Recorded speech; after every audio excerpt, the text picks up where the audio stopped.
Welcome along, ladies and gentlemen, to round 5 of ASR's GT3 World Championship, powered by Antara Resort Style Living. And the halfway point of the season is upon us, and we return to Europe for the balance of the season.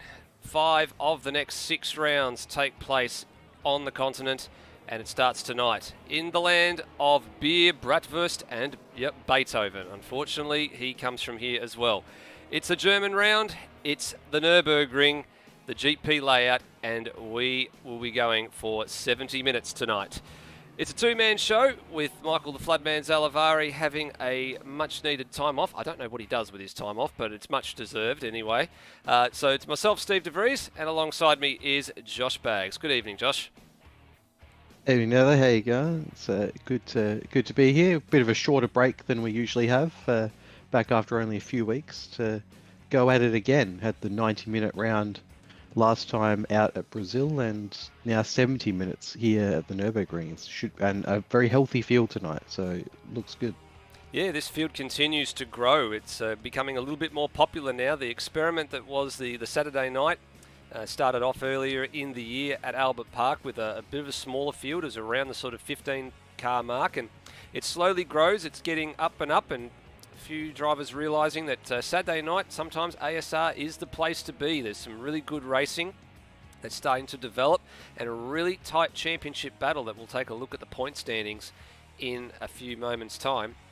But it's the European leg of the championship. Most of the year's racing takes place in Europe. I think from memory it's about 6 of the 10 rounds all up, and some of the iconic tracks to come in Monza. We've got a double header in France. We've got a return to Imola as well, so plenty on the radar, and then finishing it all off in the Middle East in Bahrain at come the end of the year. So it's the time of the year when you need to just keep banking those points, no matter how many of these new drivers continue to keep bolstering this field. If you've got a nice healthy margin in the point standings, you just need to keep finishing. You need to keep chalking up those podium positions, those really strong results, and make sure you're still in the thick of the fight come the end of the year. We've been here a couple of times before in ASR Baggsy, but not in GT3 machinery. The last time we were here was Porsche Cup last year, but it was the shortened layout. This is the first time we're actually going to turn a wheel in anger on what is known as the Formula One layout. Yeah, the GP layout, which doesn't get a huge amount of time apart, even when a lot of the Nürburgring events go, because they cut out a bunch of the circuit a lot of the time. So often you won't go all the way down to the far hairpin, and you'll cut out a lot of what's the first sector on this track. But it's nice to have a bit of a go at one of the traditional homes of endurance racing. Yeah, sure is. And we have a look at our track overview, which we bring up for you now. You can see there, no GT3 track records. The first ever race in GT3 machinery at this 5.1 kilometre circuit. There's your estimated lap count. So around 34 to 38. That's just on the rough maths that we were doing before the practice server went up. So we're probably looking at the times thinking we're going to get toward the high side of that ledger there. It's about a minute 55 quali trim. So you can sort of look at it being about a minute 57, minute 58 on the race trim for laps, and that will get us well and truly towards that 38 lap duration. 70 minutes tonight, as Baggsy alluded to, is a duration. Your 3 sectors there on the screen. Now there is a couple of small issues with the track in question. The second sector split comes up pretty much almost opposite the sector 1 split on the other side of the track. That's just the way the track has been designed, but in the real life that is how the splits are.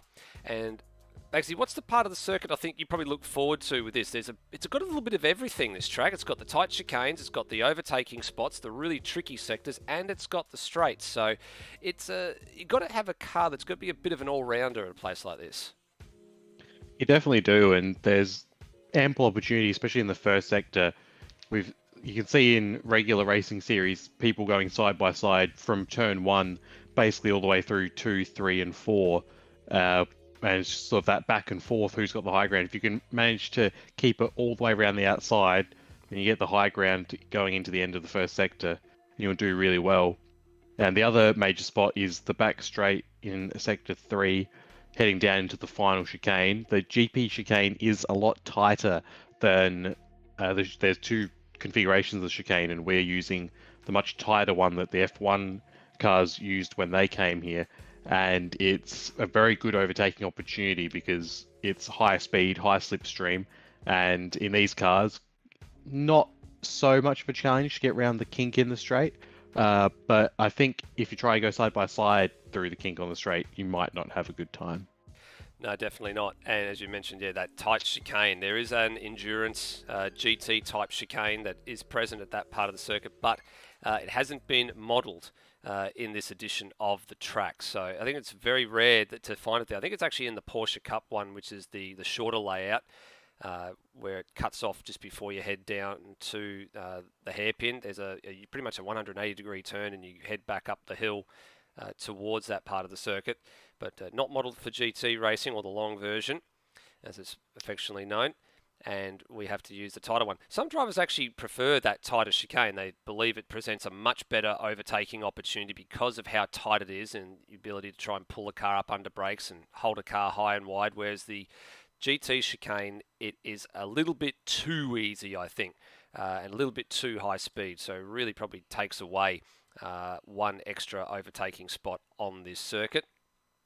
And if we have a look at how the season has gone so far, so starting in Melbourne, in our own backyard, the sprint race was won by Luke Rosella. He took both the chocolates there, so that was quite some time ago. That was all the way back in the end of March, start of April is when we started things. And then we took a trip all the way to Europe for the first of the European races. Greg Tara picking up his first ASR victory, holding off Mitch McGovern in the end for that one. A great job by Greg, and he's been at the pointy end of the standings all season long. Round 3 went all the way to the Americas, to Laguna Seca for another one of the sprint rounds where the wins were shared. So Termo getting his first GT3 win, and Greg Tara notching up win number 2. And then this one, a couple of weeks ago, Damon Woods won by over a minute on debut in the GT3 World Series for ERT, Evolution Race Team. And he's out there tonight. And then off we go, as we said, the 70-minute race. There it is, just south of Cologne in Germany, the Nurburgring. Not the Nordschleife layout, not the long layout that we're used to seeing, but the shorter layout, commonly known as the Formula One circuit. And as practice sort of winds up in the next 30 minutes, or sorry, not 30 minutes, 30 seconds or so, Bagsy, probably a good opportunity to take a look at these driver standings coming into tonight, because it all changed out of Interlagos. Greg Tara was leading this championship going into the last round, and look at it now. It is a logjam at the top of this order.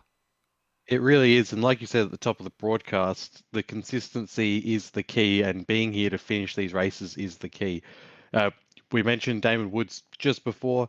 He won by over a minute at Interlagos and is the pace setter at the moment. He is over a second ahead on practice pace and has set the fastest time of anyone in the server. He was the only person who's managed to make it into the 154s.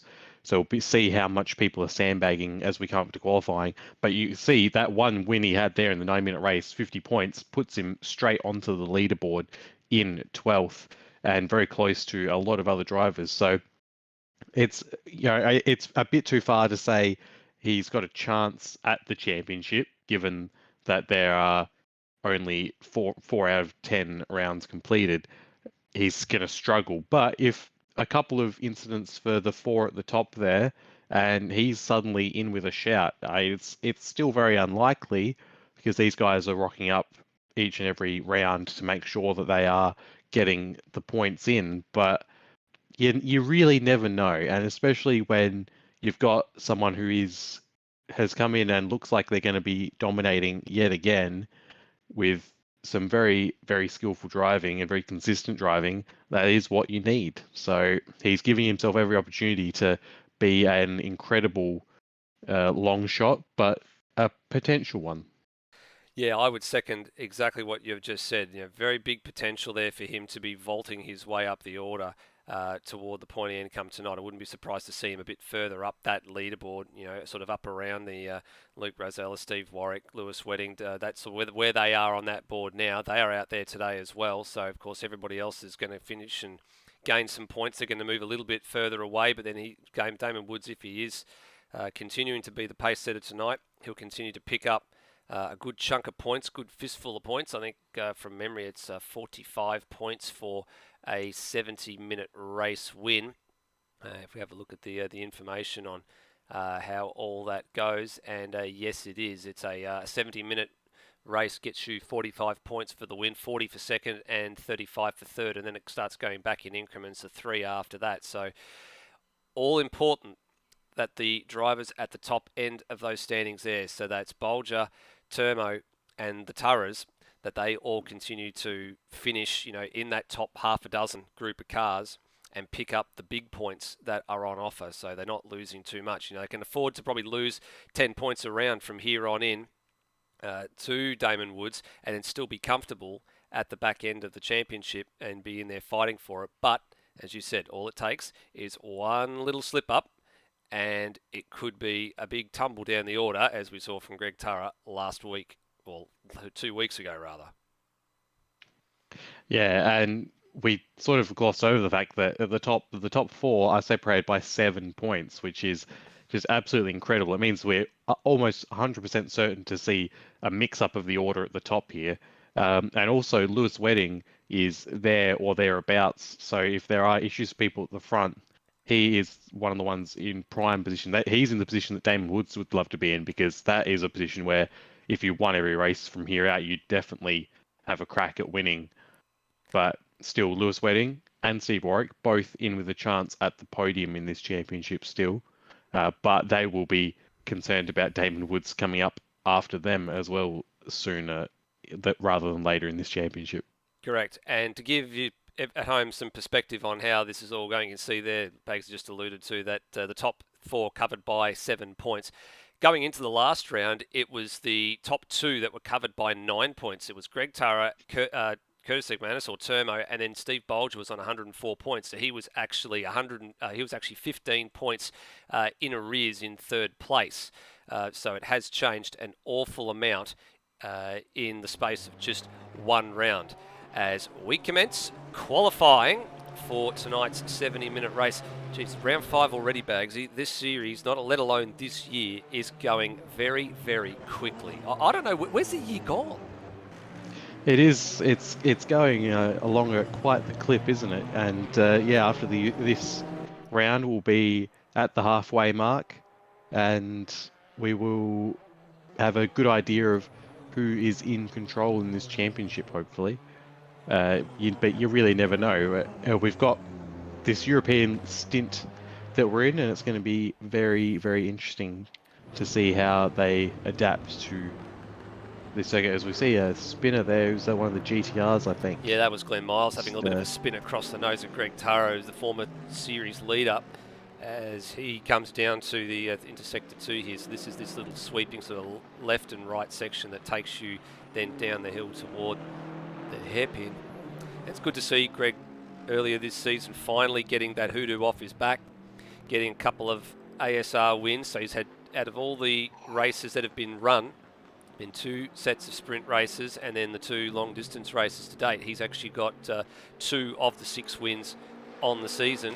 Good to see a good spread as well. So 2 to Greg Turra, there's 2 wins to Luke Rosella, 1 to Turmo, and 1 to Damon Woods. So there's a good split, and it's not like years gone past here, Bagsy, where there's been, I guess, a dominant car or dominant 2 dominant drivers that have usually gone toe-to-toe and sort of kept the points up. Remember last year in the World Series, it was Steve Bolger and Will Devonish going toe-to-toe, and then in the Sprint Series, it was Pete Savage and Will Devonish as well, sort of being the dominant ones. There's been a good spread this year. Yeah, it definitely has, and you sort of don't know who's going to do well going into each round. We've seen people have strong tracks and weak tracks, and they are definitely battling quite... the parity is definitely there this season, and we think we've got a little piece at some point in the broadcast about a couple of BOP changes that have been done for this round after Brazil. Yeah, correct. There has been a couple of little adjustments that have been made just to balance the field, and it's probably pretty good timing that a lot of that has been balanced and rechecked. there, of course, is the different strengths and weaknesses of all these cars, and they have all had a little bit of a review. Even I actually got out there and did a bit of BOP testing, and I was broadly able to get my times within about 2/10 of each other in all the different makes and models of cars that were there, or the 4 sets of physics. The front wheel, so I keep saying front wheel drive, they're not front wheel drive, they're front engine. So the front engine cars, the Benzes, the Bentleys, etc., they've actually had a small adjustment to make them use a little bit more fuel, because it's finding it was a little bit too easy for the likes of these cars to make it to the distances they needed to make it without having to really fuel save a hell of a lot and then get home easy. And a couple of the other cars, like the Porsche being slowest in a straight line, needed a little bit of help as it was well down in the speed traps, but also it was about 2.5 to 3/10 of a second off the ultimate pace. So trying to balance all those equations with the types of tracks that we're going to, the Porsche got a little bit of help. The important thing is the mid-engine turbo cars did remain unchanged through everything. The front engine cars though, looking at the moment, Turbo with a 57.4, so the GTR in front engine guys goes and sets the early benchmark here. And the man we were looking at before, Damon Woods, is on his run through the last couple of corners. He looks like he'll probably shoot straight to the top here, judging by the clock there. And he does, the 55.251. So that's broadly similar to the times we've been seeing throughout the practice service during the week. And pretty much I think that we now know roughly where the qualifying pace is at and what the race pace is probably roughly going to be. Yeah, that's going to be a tough one to beat. Straight out the gate, Damon Woods has absolutely blitzed it with 3 purple sectors that are just all far and away ahead of everyone else. Greg Tara is over a second off at the top there, so it's a very, very large gap at the moment. I'm sure that wasn't, I think Tara might have had a bit of a hairy first sector from the looks of it, so he'll be hoping to go better. But we're already halfway through this qualifying session. If you haven't watched this before, we have a 10-minute qualifying session. Everyone goes out on track, and so it can be very, very crowded, and it's very, very fast, and need to get in there and get out there quickly. Yeah, and one of the longer laps of the year as well. Is a pretty respectable time for Steve Warwick at a 57.5 across the line in the Bentley. And back to the menu we're just talking about here. So you've got the Porsche with Lewis Wedding out there at the moment, and I think behind him he's got one of the BMWs. I believe that is the turret of the Greg variety. Yes, it is, car 22. So you're getting a little bit of a tow here from Lewis Wedding through this sector of the course. Now Greg's time he mentioned at a 56.48. He's actually done a 55.7 in the practice earlier this week.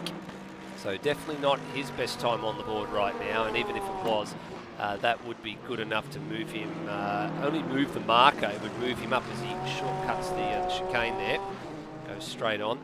It would keep him in second place. It wouldn't actually move him any further up the order because he's already in second place. It would just mean that his time is a little bit better and a bit more difficult to beat for that second place. Most certainly. I just watched Steve Bolger. Damon Woods did a second lap that was 2/10 slower than his original, but he caught Steve Bolger, who was third. He's now dropped down to I know he's still third, but he caught him so quickly in the last sector in comparison. So Damon Woods definitely he's very switched on straight away in this qualifying session, and he's got enough time to come out for one more flying lap. Brennan Rosser bought that lap, so he's done and dusted for that early piece. He can get out again and go again as Brian Walsh brings the Nissan to the lane. A couple of the cars that we've seen in the earlier round starting to make some appearances, and Matt Cecil's jumped into the car that Leonard Grossel occupied for the first round or two of the season. The Lexus, which is a front engine car actually, so this one will be on the same par as the Bentleys and the Mercedes-Benzes. Good to see the Lexus back out there again.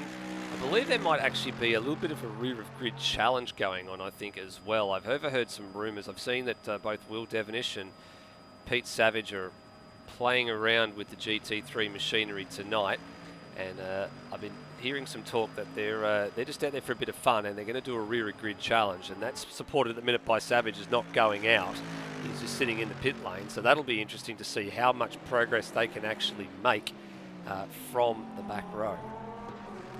Yeah, it'll be very, very interesting because it will be down to not just who's their passing ability, but also the strategy. I'm not sure if are they both planning on competing in the same car. Peter Savage is currently in the Audi. I've got the feeling Devonish will probably not want to.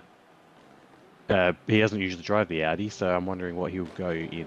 No, I've seen him doing some laps in the Porsche actually, and he did ask earlier in the night if the Porsche was free, and it is indeed free, so he's jumped into that one. And he's not back in the serve at the minute, so I think he's waiting for qualifying to be over so he can actually get back in. Now basically, speaking of qualifying being over, if you're not on the racetrack right now, you are not going to be getting another lap. So a couple of drivers that are on some laps are about to start some laps, such as Steve Bolger, coming to the line right now, and bringing with him, I believe that is Noah Tara. In the background. Behind him. So these guys are going to get one more lap. Fifth place Termo in the pits, won't be coming out for another run. No, definitely not for him. And then the next man that's going to probably get up for a flying lap is Brennan Ross, and he's just butchered the chicane very, very badly there. So he'll get another lap. And then looking a little bit further afield, I'm looking down to see we've got Nathan Higginson and Steve Warwick, I think, are the last men that are going to get across the line for one more lap. And Steve Warwick's just done something very, very similar to what Brendan Ross just did at the chicane. And in actual fact, he's giving up the ghost. So Lewis Wedding has canned his lap as well. Okay, so they're all falling thick and fast here. And that means Nathan Higginson is officially the last man to start a flying lap. It'll all be about who can get to the line now and what the lap times are going to be. So the first one of them that will register their last lap is going to be this man, Lockie Burke, in the Cetilar AAR Bentley. And behind him, you've got Damon Woods. There he is. And a little bit further behind, Greg Tara. Well, Damon Woods has, I believe there'll be a track cut there on the chicane. So that'll be the end of his lap. Yep, and Greg Tara is 6/10 down on Damon Woods' time. 2/10 up on his personal best, though, so he'll try and make this gap a little bit more respectable as he comes across the line. But expect it to still be in the realm of 7/10 of a second at the line. And it is still a second. Yeah, he's aborted that one pretty quick. So Scott Murrell was the next one. He's aborted his lap. Damon Woods, you're right. Noah Track cut Tara for him, aborted his lap. And then Noah Tara. So you've got Higginson here, and then you've got now Tara on his way to the final corner. Now, how's he been tracking? He's had a bit of a sluggish first sector, personal best in sector 2. And if you can stitch this together to move him up the order, but he doesn't. He can't quite stitch it up all the way through. And it's now Higginson who's down at the chicane here. Murrell's come into the lane. And then the next one's Brendan Ross. Personal bests. So Rossi with one more corner to go. And where's he in the order? He's 2/10 behind Brian Walsh. So this will be for top 10 start for Brendan Ross. And he goes to 9th. So good late improvement for Brendan Ross in Luke Rosella's Porsche. Don't know how Rosella feels about that Porsche being in the hands of somebody else tonight. But, well, he's not here to race it, so that's his problem. And Higginson now goes to 9th and knocks Rossi down to 10th. So good late improvement for Nathan Higginson. Pulled that one out when it counted. That was 6 seconds faster than his best lap, so I think he had troubles on his previous couple of runs and has managed to pull that one out of the bag very quickly. Yeah, he definitely has. So that's the end of qualifying. So Damon Woods on the pole from Greg Tara and Steve Bolger. So the 4-man with another pole position, and men at the top of the standings, Greg Tara and Steve Bolger, right there, lockstep with him at the moment, and not that far separated, half a second between those guys. So a good tight early qualifying session, and warm-up time, and 70 minutes lies ahead, Bagsy. There's the usual suspects, I think, have put in some pretty respectable times in that one, and the only other one we've really got to work out is what's going to happen with these guys coming into the server late and going to start off the rear of grid. Yeah, that's going to be something we'll have to keep a close eye on, watch them making their way through the field.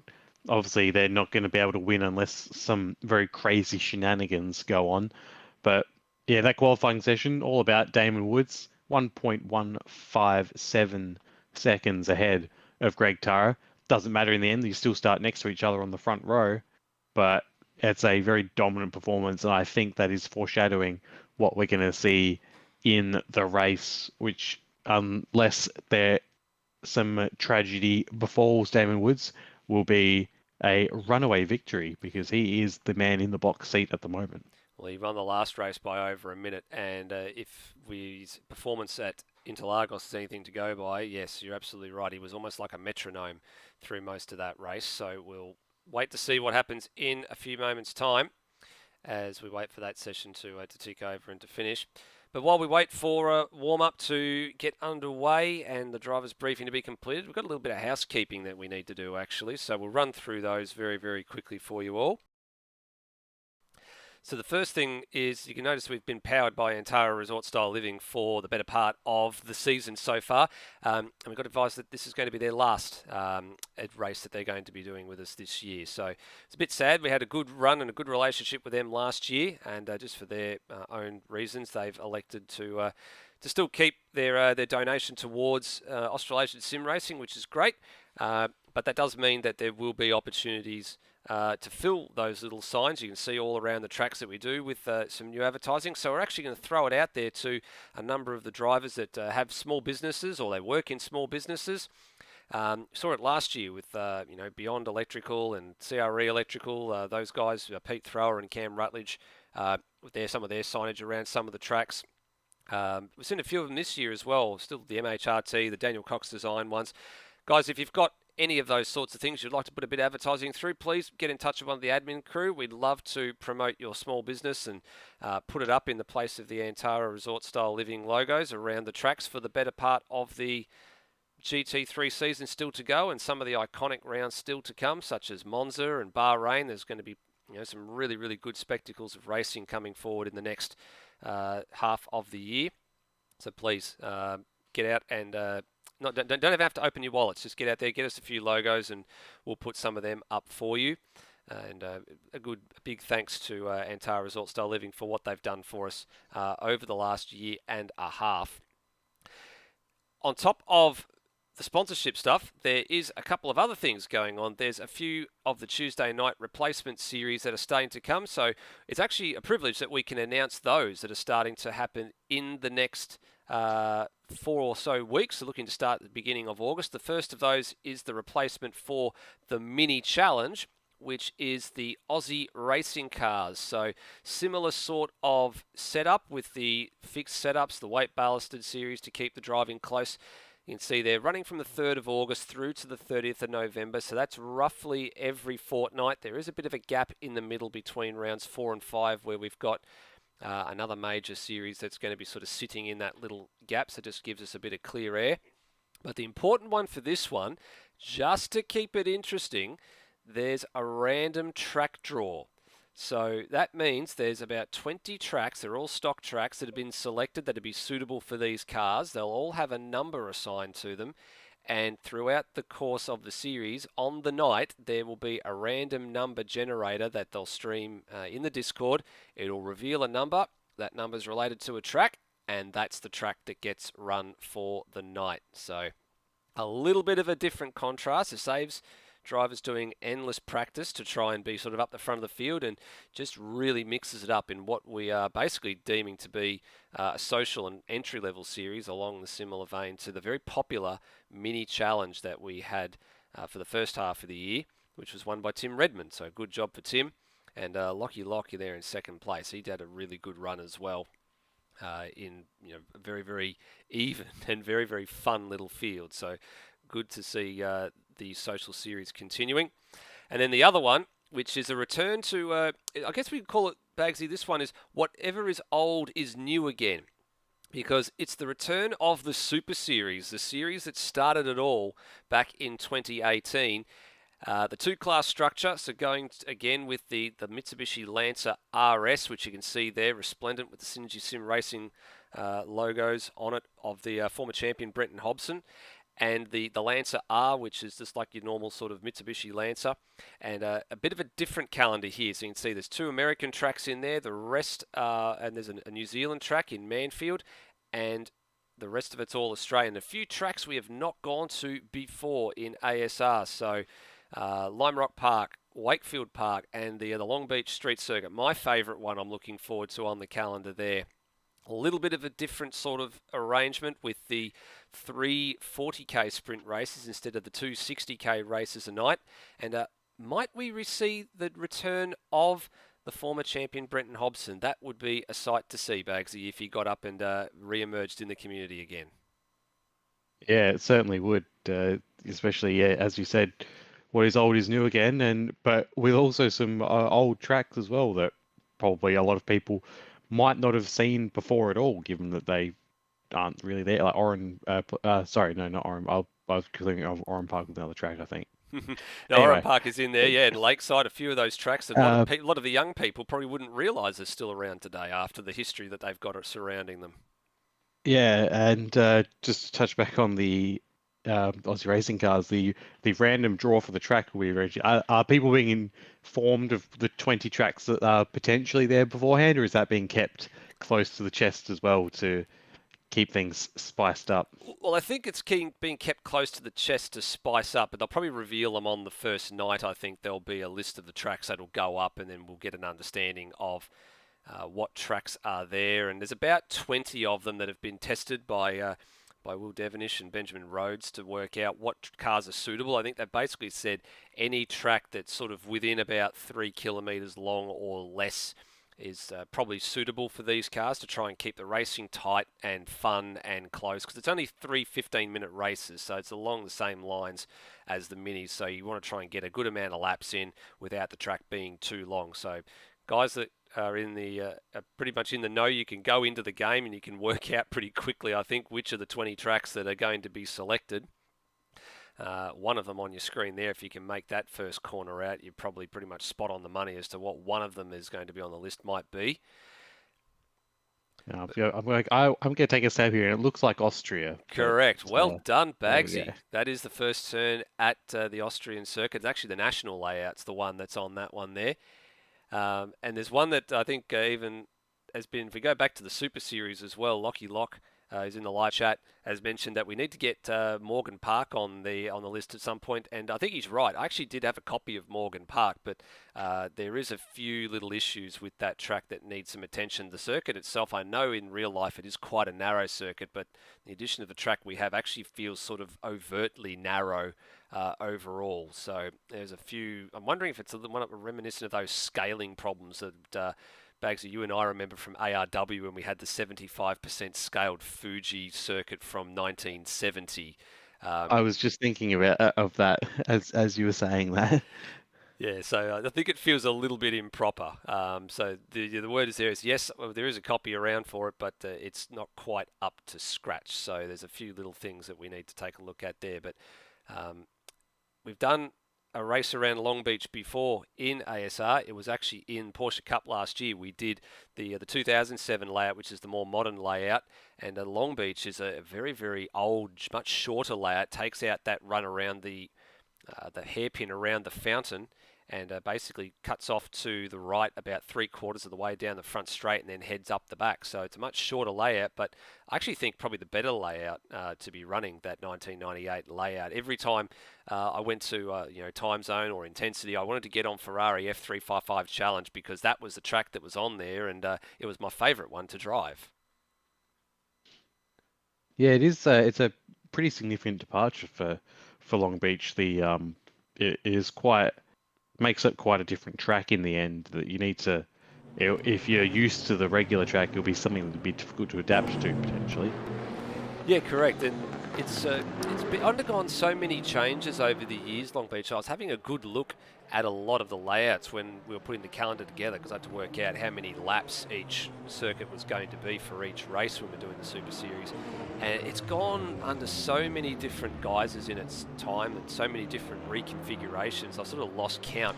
I think the last reconfiguration I've seen was down to the final corner where there's the hairpin. It used to come up very, very quickly. You've got that sort of left-hander, that medium speed left-hander and then immediately you were on the brakes, trying to get that right-hand hairpin, a really tight right-hand hairpin right. And now what they've done is they've actually extended it a little bit more, so you come around that left-hander, you go about another 50 to 60 metres further down the road before you have to brake for the hairpin. So they've opened it up a bit and sort of made a bit more of a passing opportunity for cars to sort of follow a bit closer and give themselves enough of a chance to send one up the inside, whereas it was sort of very dangerous at the older lads. It was almost like the old day late and a dollar short analogy if you didn't get it right. Yeah, it's one of those things where they, especially being a street circuit, it's a bit more. It's one of those things where it's easier in some ways to make changes, but you're still very limited in the space you have. So you've got to sort of make do with what you got, don't you? Yeah, correct. It's limitations, as you're right, limitations of a street circuit. It's like anything. Even we've seen what's going on with Albert Park at the moment. There's a lot of, you're limited by what you've got around you. You can't necessarily change everything that's around you. You've got to find ways to make it work and work with the landscape. There's only a limited amount of work you can do, especially in the middle of the city of Long Beach. There's not a lot you can do with gutters and all sorts of things all over the place, so you've got to be a little bit innovative.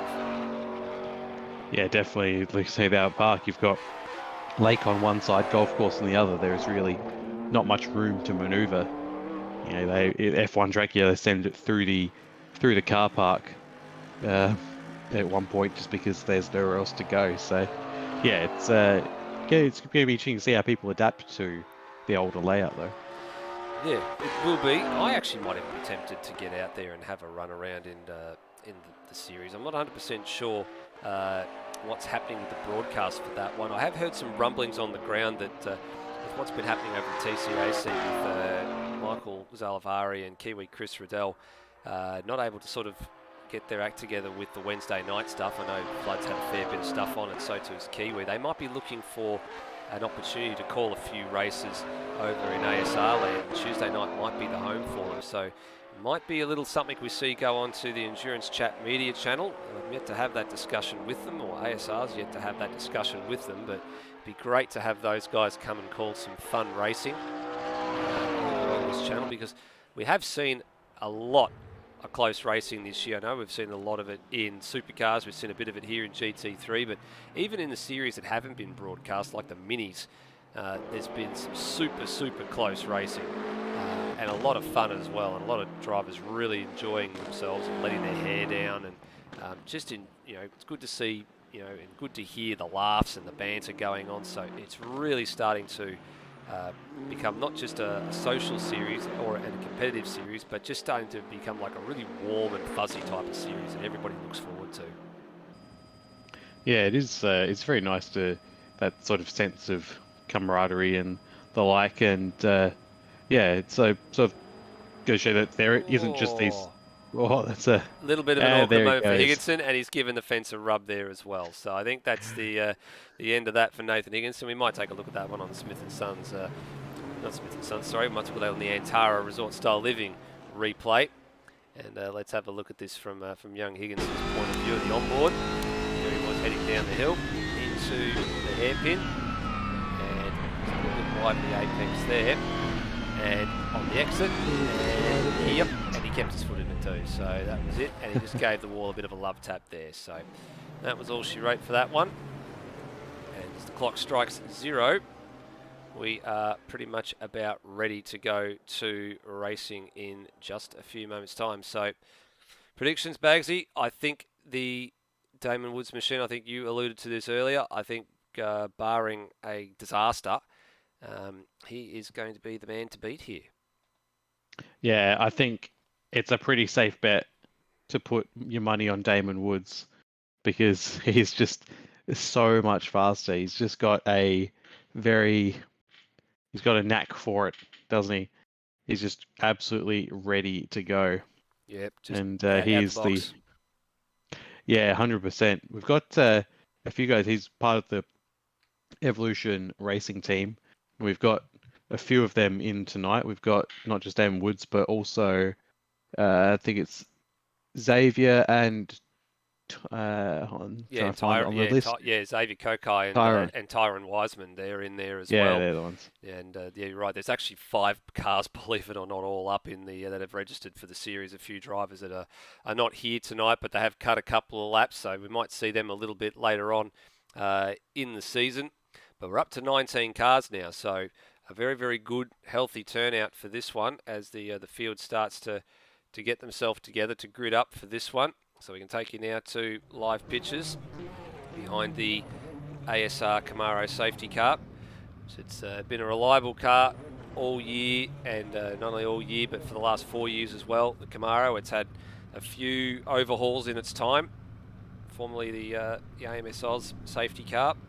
Got a bit of a repaint over the season, and much, much more noticeable now in its yellow and green. The traditional Aussie colours, I guess, for an Australian sort of initiated series, but what has fast become an international series, because there's been a lot of international drivers starting to partake in this one.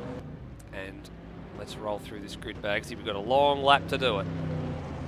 Yeah, I've got plenty of time, so I might stop and smell the roses on a few of these drivers, if you'll indulge me. But Damon Woods, we saw him absolutely dominate, win by over a minute last week, and rather last fortnight, and also had lapped up everyone up to 7th. So we'll see. It'll be a bit difficult on a longer lap with less time today, but we'll see how far he can get through the back markers and how many people we can lap this time round. Alongside him, Greg Turra qualified a second back from him, but it doesn't matter because he gets to start right next to him on the front row, looking to capitalise on a bad start potentially from Damon Woods. Steve Bolger coming up in 3rd, and for Gravel Rush Racing in his Ferrari. Lewis Wedding has ended up in 4th. I missed that in qualifying, but he was in the midfield in practice, up to 4th. A very good qualifying there. He's trying to keep himself in touch with the top 4. Termo, he is currently in 5th place and 2nd in the championship. I neglected to mention that our 3rd place man Bolger is the championship leader, and there is only 5 points in it between them. Steve Warwick in 6th in the Bentley, with Noah Turra, the other GW Racing car, in 7th. Lockie Burke has come up in 8th, with very good qualifying in his Bentley. Nathan Higginson, we saw the last man across the line, managed to snatch 9th from Brennan Ross, who is still in the pit lane. So Brennan Ross either having some form of issue or starting from the pit lane. That's unfortunate for Brennan Ross. He'll be a long way back, and his car's gone, so he's the whole server is. All right, we need to restart for tomorrow. I think there's been a bit of an issue. So there's been a couple of they usually get one of these a night. Looks like someone may have dropped out, or there's been some sort of dramas. Yeah, I can see that. There's been a few issues. In actual fact, that's why Brennan Ross went back to the garage. He actually went back to sort that one out. So good on Rossi for being attentive to that one, and we will wait for Scott Murrell for this one. So apologies, viewers. That was rolling through the grid quite nicely. It's a second false start I think we've had this year, actually, Bagsy. We've done pretty well to get through most of it up until now. Yeah, I think it was last week as well, last race as well, that it happened with Interlagos, that we had a similar thing happen, was it? Yeah, we did have one. I think it was at Interlagos. I think we might have had one a little bit earlier in the year as well. And actually, no, it was when we went to Estoril. We had a couple of the dramas with the safety car and the drivers having to get on it pretty quickly. So we had a few restarts there. So, it happens. It's what happens in some of these games every now and again. There's always a few little dramas that need to be sorted. So we're lucky it's a 70-minute race too. We've got a little bit of time up our sleeve to burn with some of this, which gives us a chance to say hello to everybody, and good to see some familiar names that are hanging around and saying hello. We had a good chat to Mike Coulston earlier in the night, who's back in the UK, having been in Saudi Arabia for a bit, and we miss Mike. He's been running around in the series for a while, has had some time off for some family matters, and good to hear that everything's going along as well can be over there for him. So we look forward to seeing him back in the series. And likewise in the live chat, some familiar names popping up. Sam Smith, who, remember, going back a long way here, Bagsy. I know he's ARW alumni like you and me, but going all the way back to the World Endurance Championship in 2018 and that epic finish that still comes around every time I see Sam's name in the live chat. That still comes around, that finish at Albert Park. I still can't get that out of my head. It's one of the most watched videos on this channel, on the Outward Broadcasting channel. And when you see how that ended up, I can see why. Yeah, it was quite the race to commentate and be a part of, and yeah, hopefully I haven't watched that in a while. Actually, I should probably go back and reacquaint myself because I've forgotten what's happened. So don't say anything to me. I'll get to watch it all over again and enjoy it. Yes, absolutely. And I guess the other thing that I've sort of forgot about with a lot of all of this too is I know it's a German track tonight. We actually have done GT3 in Germany before, not at this track. It was actually held at the Hockenheimring, if you remember. I think it was 2019 when we last ran that one. That was the year Brenton Foley and Lewis Wedding went toe-to-toe in the second half of the year. We had a really good ripping series in that one. We had Hockenheimring was in there. We visited Zandvoort. The Adelaide Street Circuit hosted the finale in twilight. And I think if you remember correctly, there was a backmarker. Lewis Wedding was on the march, and the backmarker scuppered his chances of winning that championship. So it was a bit sad for him in the end, but that was the last time we visited a German circuit for GT3s. Yeah, was it Glenn Miles as the backmarker? I might be throwing Glenn under the bus here. Philip Ogden, I think, was the man that comes to mind at the first port of call. I think he was in the Lexus when that happened. That is ringing a bell. So perhaps, yeah, you're most likely. I will definitely defer to you in this scenario. It's like anything that happens. I think it's a bit of a historian when it comes to some of the sim racing stuff that goes on here for ASR. There's all sorts of things, and a lot of the historical data projects that we've been doing over the course of the last sort of 12 months or so sort of reminds me about a lot of these nowadays. But you can have a second crack at running through this grid now that Scott Murrell is back in and the field is circulating around again. Yes, take two. Hopefully everything works out as well as it can. But yeah, Damon Woods starting from first alongside Greg Turra. Second row of Steve Bolger and Lewis Wedding. Termo and Steve Warwick make up row 3. Noah Turra and Lockie Burke start alongside each other on row 4. Row 5, Nathan Higginson and Brendan Ross, the two who set their times right at the death, and Ross was just pipped at the post by Nathan Higginson. Behind them, Matt Cecil trying out that very German-themed Lexus, and then Brian Walsh alongside him in the GTR. Scott Murrell down in 13th alongside Will Devenish, who is looking to be part of this challenge. They're going to see how far they can get from the back of the grid. They haven't quite ended up at the back because lots of people didn't set a time, so a little small advantage for Will Devenish over his competition there in Peter Savage. But he's alongside JV Kokai. Glenn Miles in 16th, Peter Savage in 17th, Tyron Wiseman is in 18th, and Scott Nolan will bring up the back in 19th. Yes, a couple of the drivers that are at the back of the grid. So from Scott Nolan all the way up to Will Devenish, they did not set times. So the back six cars didn't set times at all. And they've just been essentially placed in random order. That's just how the game decides to actually wants to work its magic sometimes. So they are ready to go. We go to the front of the field and the safety car leading them around just up the hill here. They go through the left and right at the top of the hill, and then they'll head down the hill. Now they won't start forming up until they get to the other side of the F1 chicane. Damon Woods machine. There you go. You can see out the front. Nice clear track. As soon as the safety car peels in, he'll be on the power straight away. Two front-engined cars on the front row of the grid. So this is the real challenge that we need to start looking at here, is how these guys go on fuel now that the front-engine cars have had a little bit of an adjustment. And through the final corners we come. So safety car off into pit lane. There it goes. and we get to see the field start to form up as they come around the final corner. There goes the safety car. There goes the field through pit lane. You can see a good view of the lights here as we head towards the flag. And as soon as we get to the line, we are green, and away we go. It looks like Scott Murrell may have jumped the gun just a little bit, but for the moment, Damon Woods having to run the defensive route all the way down to turn 1. He's absolutely blown out of the water on the way down, though, and he's in first place behind. Greg Taro is being attacked by Bolger. He's holding the inside line there, and Lewis Wedding looking quite racy behind them as well as they go through the first sector. Big moment there for Greg Taro. Very, very taily there, and he's recovered it, and they've very neatly got themselves through the first sector.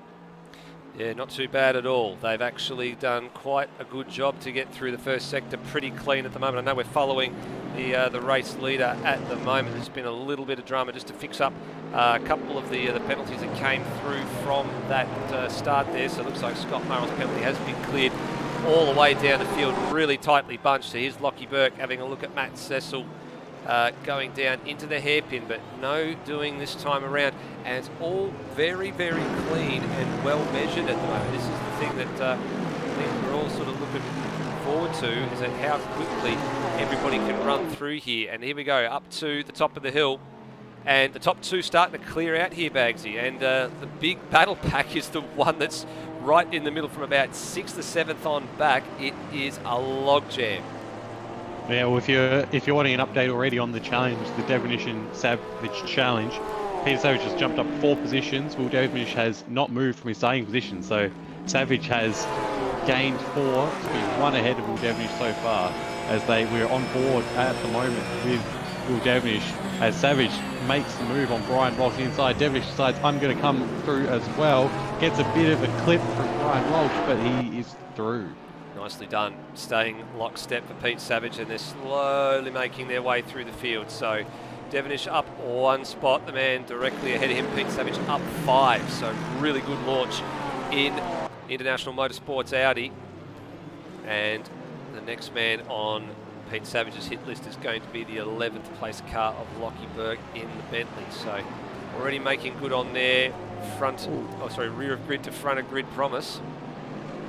So just behind what we were watching there, Scott Nolan had a very, very late break and manoeuvre into turn 1, took a little bit of a chunk off of Brendan Ross's car, so that's not going to help him at all. Here they are now through the infield section circuit. Scott Murrell starting to box on with Brendan Ross right behind Scott Nolan as well. So Murrell, where did he start? Murrell was down the bottom end of this order as well, so he was 13th actually. And he's lost a couple of spots at this restart. So too has Brendan Ross. He's dropped a couple of spots down the order too. He was 10th, so he's gone down to 16th. So that's not a good start for Brendan Ross. At the front, Damon Woods not clearing out from Greg Taro like we would have expected based on that qualifying performance. Greg is right with him. I'm wondering if this is fuel conservation for Damon Woods, if it's Greg Taro has more race pace than Damon Woods does, or if it's different strategy coming into play already. I think there's going to be some strengths and weaknesses here, Bagsy, too. You can see that Damon gets a little bit better drive off of the top of the hill as they head down into the chicane here. I think Greg might be a little bit better just under the brakes and a little bit cleaner over the curbs. They're actually taking quite some liberties with the track at that part of the circuit as well. I just noticed a few little cars just sort of bouncing over the curbs, but they've obviously worked all that out in the last little bit. Standing lap times for opening lap were in the 2:01s and 2:02s for the front 2 pair. Race pace now, Woods is 58.7 and Greg Taro 58.6. So you're right, I think they've worked out that they can't go full bore, and this is the sort of race pace we're going to expect. Now, I'm sort of giving maybe a little bit of an advantage to Greg Taro on this one. Being able to sit behind Damon Woods, use the draft, save a little bit of fuel. You never know how critical that might be come to stops, especially if there's, they're stopping like a lap apart. and how this all pans out, whether or not that little bit less fuel might have a dividend to pay a bit later on in the race. Indeed. Something we haven't touched on at all is how tyres are something where it's conceivable you might be able to make it all the way to the end on tyres on one set, which will save you a lot of time. As always, a big moment for Greg Taro in the chicane, in the hairpin rather. Tyres are something you might be able to last the whole race, but they're going to be very, very second-hand by the end of the race if you try that. That is a large time save in the pits. Higginson's had a moment here. He was deep in at the hairpin, and now Xavier Kokai's going to try and box on with him in the bends as they head up the hill through the S's. That's very, very brave for Kokai. He's got the job done, and he's up 7 spots since the drop of the green flag. So he pounces on the mistake from Higginson and moves car 91 up the order another spot. And then behind them, Matt Cecil way out wide in the Lexus, and lucky not to see the spot to Lockie Burke. So good, hard, early racing from a lot of the cars in this mid-pack. And I keep saying it, this man continues to impress me, Bagsy. Steve Warwick continues to hold his own really, really well.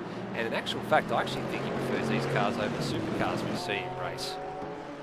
Yeah, he's doing quite a good job, and he's really coming into his own here. Lead change very briefly at the first corner. Greg Tara was firmly up the inside, but Damon Woods having none of it and takes that lead straight back. Likewise, change of position here. Steve Warwick looks like he might lose a spot to Kokai, so Kokai will get 2 spots in the space of a lap, and that's how you do the move. Very, very clean move there, but Warwick's not going to take that one line down, and he's going to try and hang on to him there, because Higginson, oh, that's a bit of an awkward spot to stick your nose in there, Nathan, and he's going to have to go the long way, but Warwick's just going to run him out of road. And on the switchback, always thinking on your toes. You've got to be thinking on your feet sometimes to try and catch your opponent off guard, but wise old Fox, very, very wise and akin to that one. Yeah, very good defensive driving there. If eagle-eyed viewers may notice on the side that Peter Savage and Devonish are back down in 17th and 18th position now. A couple of laps ago, Devonish came onto Peter on the final chicane, tried to overtake him, but gave him a smack in the rear end and sent Peter round. So Devonish slowed down on the main straight to redress that position, but that's cost both of them 4 positions each. Yeah, it's cost him an awful amount of time. It's actually to the benefit of this man, Scott Nolan's gone and picked up a couple more spots as a result of that. So he's joining this little queue now. So with Kokai sort of kicking away with all of this, it now sees Nolan on the back of Matt Cecil. Lockie Burke's actually now gotten ahead of Matt Cecil, so he's now up to 10th. Higginson and Warwick are at the head of this little queue, and you can see Kokai's disappearing off in the distance now that he's cleared the car of Steve Warwick. I have a pass for the lead brewing on down the main straight. We've got Damon Woods with Greg Tara directly in his wheel tracks. Second verse, same as the first here potentially. Here we go. Greg Tara, he's a lot further ahead this time. A bit of a wiggle under brakes though. You know, safety car! That's a safety car, and the pits have been closed as well. So that's what's happened. What's caused the safety car there? It looks like it might have been for Matt Cecil. So he's actually gone back to the lane. We might see if we can pick this up on the replay. So we have got this one coming for you. He's gone back to the lane.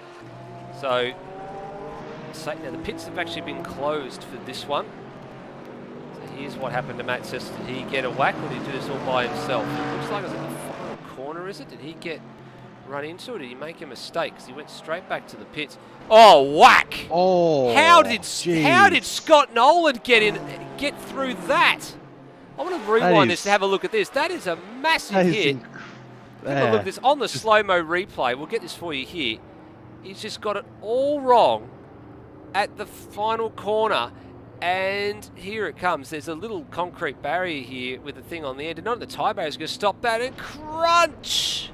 And Scott Nolan is the luckiest man alive. I don't know how on earth he has managed to avoid that.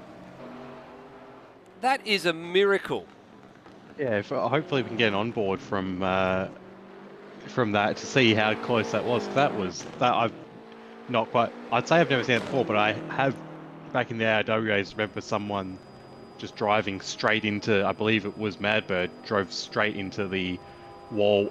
I don't remember if it was here or at Hungary. I know Stairs is in the chat. He may be able to refresh my memory on that, but I believe that's a very nice shot right there, looking back down the hill across the valley. Well, we have actually got a replay coming of this, so we're going to go to the replay now. We've actually got Scott Murrell. Here it is here. So this is the incident. So Scott Nolan round the corner.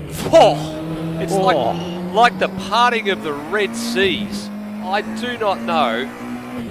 That's almost like I said this the other week. I think it was the NASCAR analogy. Remember going back to Days of Thunder? It was just a case of, you know, go high. I know it in my heart. And he went, well, in this case, he went low, but, you know, the low high, the same sort of meaning.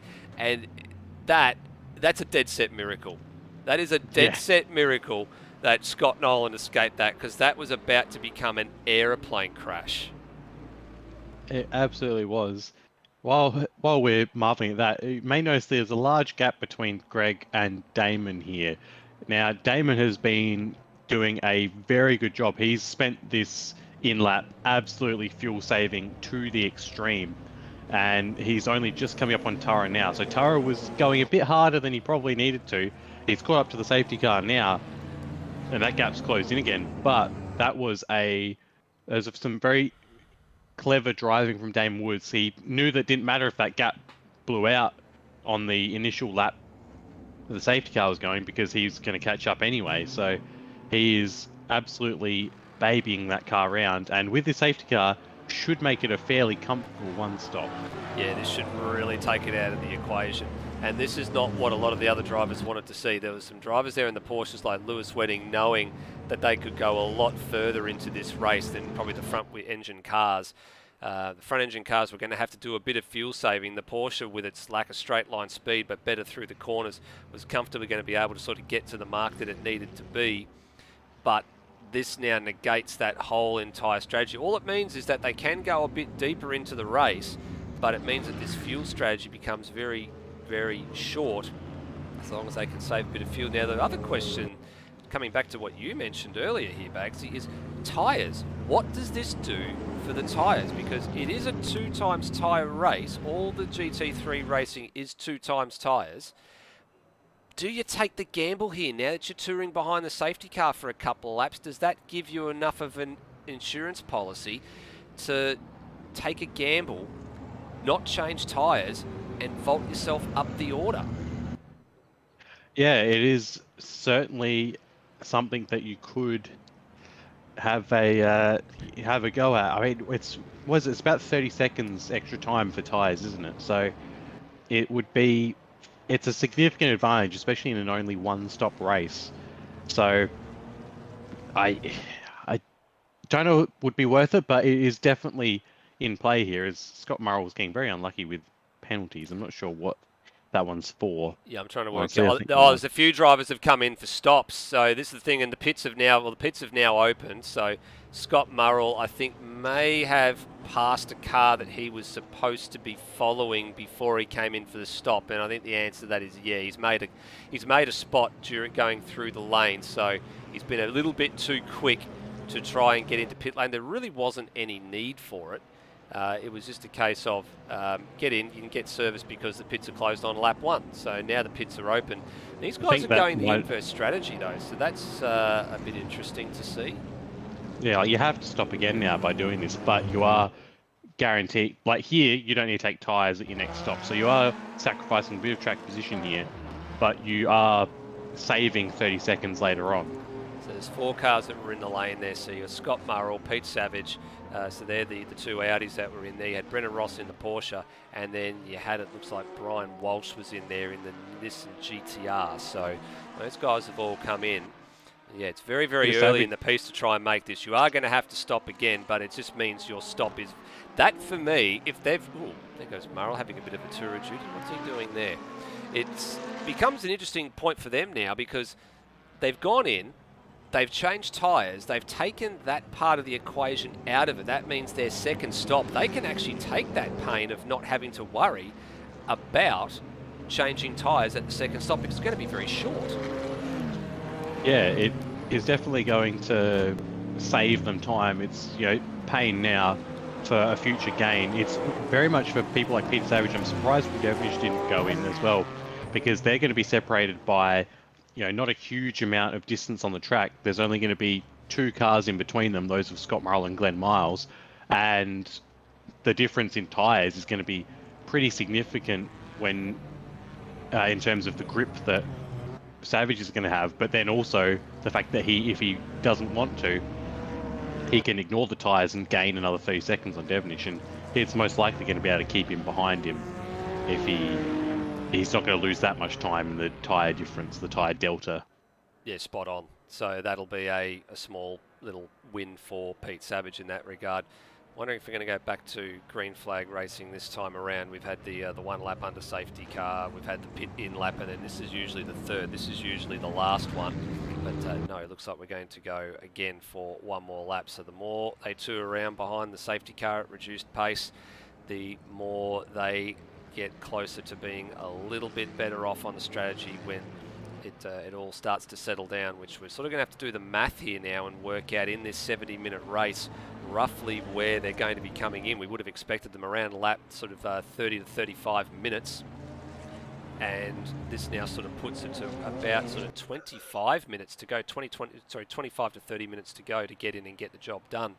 There are a few other drivers starting to show their hand in pit lane, so you can see here now Will Devonish and Nathan Higginson have realised that they can probably stand to gain to benefit from this one. And yep, there is some tyre changing going on there for the Porsche 991. And didn't change tyres on Nathan Higginson, which I feel is a bit of a mistake there. Yeah, I think that probably is a trick that's been missed as well if they've done that, because he was ahead of Will by a country mile coming into the lane, so he's leaving now. If they haven't changed tyres on that car, I'm with you, Bagsley. I think that's a really silly mistake. All that means is that he's just topping off with fuel. He's going to come in, do a tyre stop at some point, and he's going to have a very short fill of fuel, but I think he's missed the trick there. I think the opportunity to take tyres was there, and they should have taken them. Yeah, it definitely is. Also, Stairs in the chat has, it was here that Madbird did exactly the same thing, basically into the wall. Stairs had a similar heart-stopping moment where he was behind him, and when Madbird did it, although Madbird didn't spin across the track quite like Matt Cecil did, but I believe Stairs ended up winning that race because of that. He did, and it's good to see him along in the live chat, actually, and he's actually a little bit earlier than that. He's you were talking about Greg Turra coming on to Damon Woods, and it's caused a bit of a ruckus in the thing. Devonish coming on to Peter Savage and giving him a smack in the rear end. It's almost, I think I know where that connotation's gone. It's set the live chat off, so it's good to see a few guys that are in there, and they've had their own sort of feedback on that incident. And I think even Matt Cecil's in there. He's a little bit embarrassed at the moment as well. I think it is only I think it is correct. It's only sort of his second DNF from a crash. I think the other one, I'm not sure if the other one was a Sandown race last year in Super Series, 2 Summer Series. But I do recall he's very, very rare that he DNFs from a crash. It's usually from an internet drama or something else. It's not his fault, but that one, I think you can blame purely and squarely on the man between the driver's seat and the steering wheel.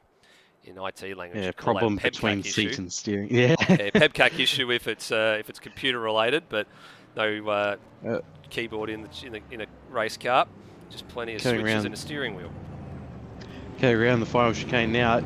Now's the time to see, are we going to see Damon Woods' true pace, because he will no longer be restricted by fuel saving. He will be able to just absolutely go for it as they are very, very slow coming around the final corner. You see him all backing up behind. Greg Turra has control of the field. Whenever he decides to go, he will go. They can't overtake until the line. You see them start to fan out a little bit. Here they go now. Gamesmanship is on. Yep, it's on now. So good gamesmanship and very, very good awareness by Damon Woods not to let Greg Turra get away at the restart. Stayed right with him there. So Turra into resuming the race lead from Woods. Steve Bolger and Lewis Wedding now 3rd and 4th. That was a little bit of an interesting one before we went into the safety car period, because Bolger had sort of kicked away from Lewis, and Lewis was having a bit of a lonely race, and it was all the action was behind him. So what happens here? What on earth happens over the next 50 minutes and change? How does that safety car change the strategy and change the face of this race? Who's going to get the benefit? Are we going to?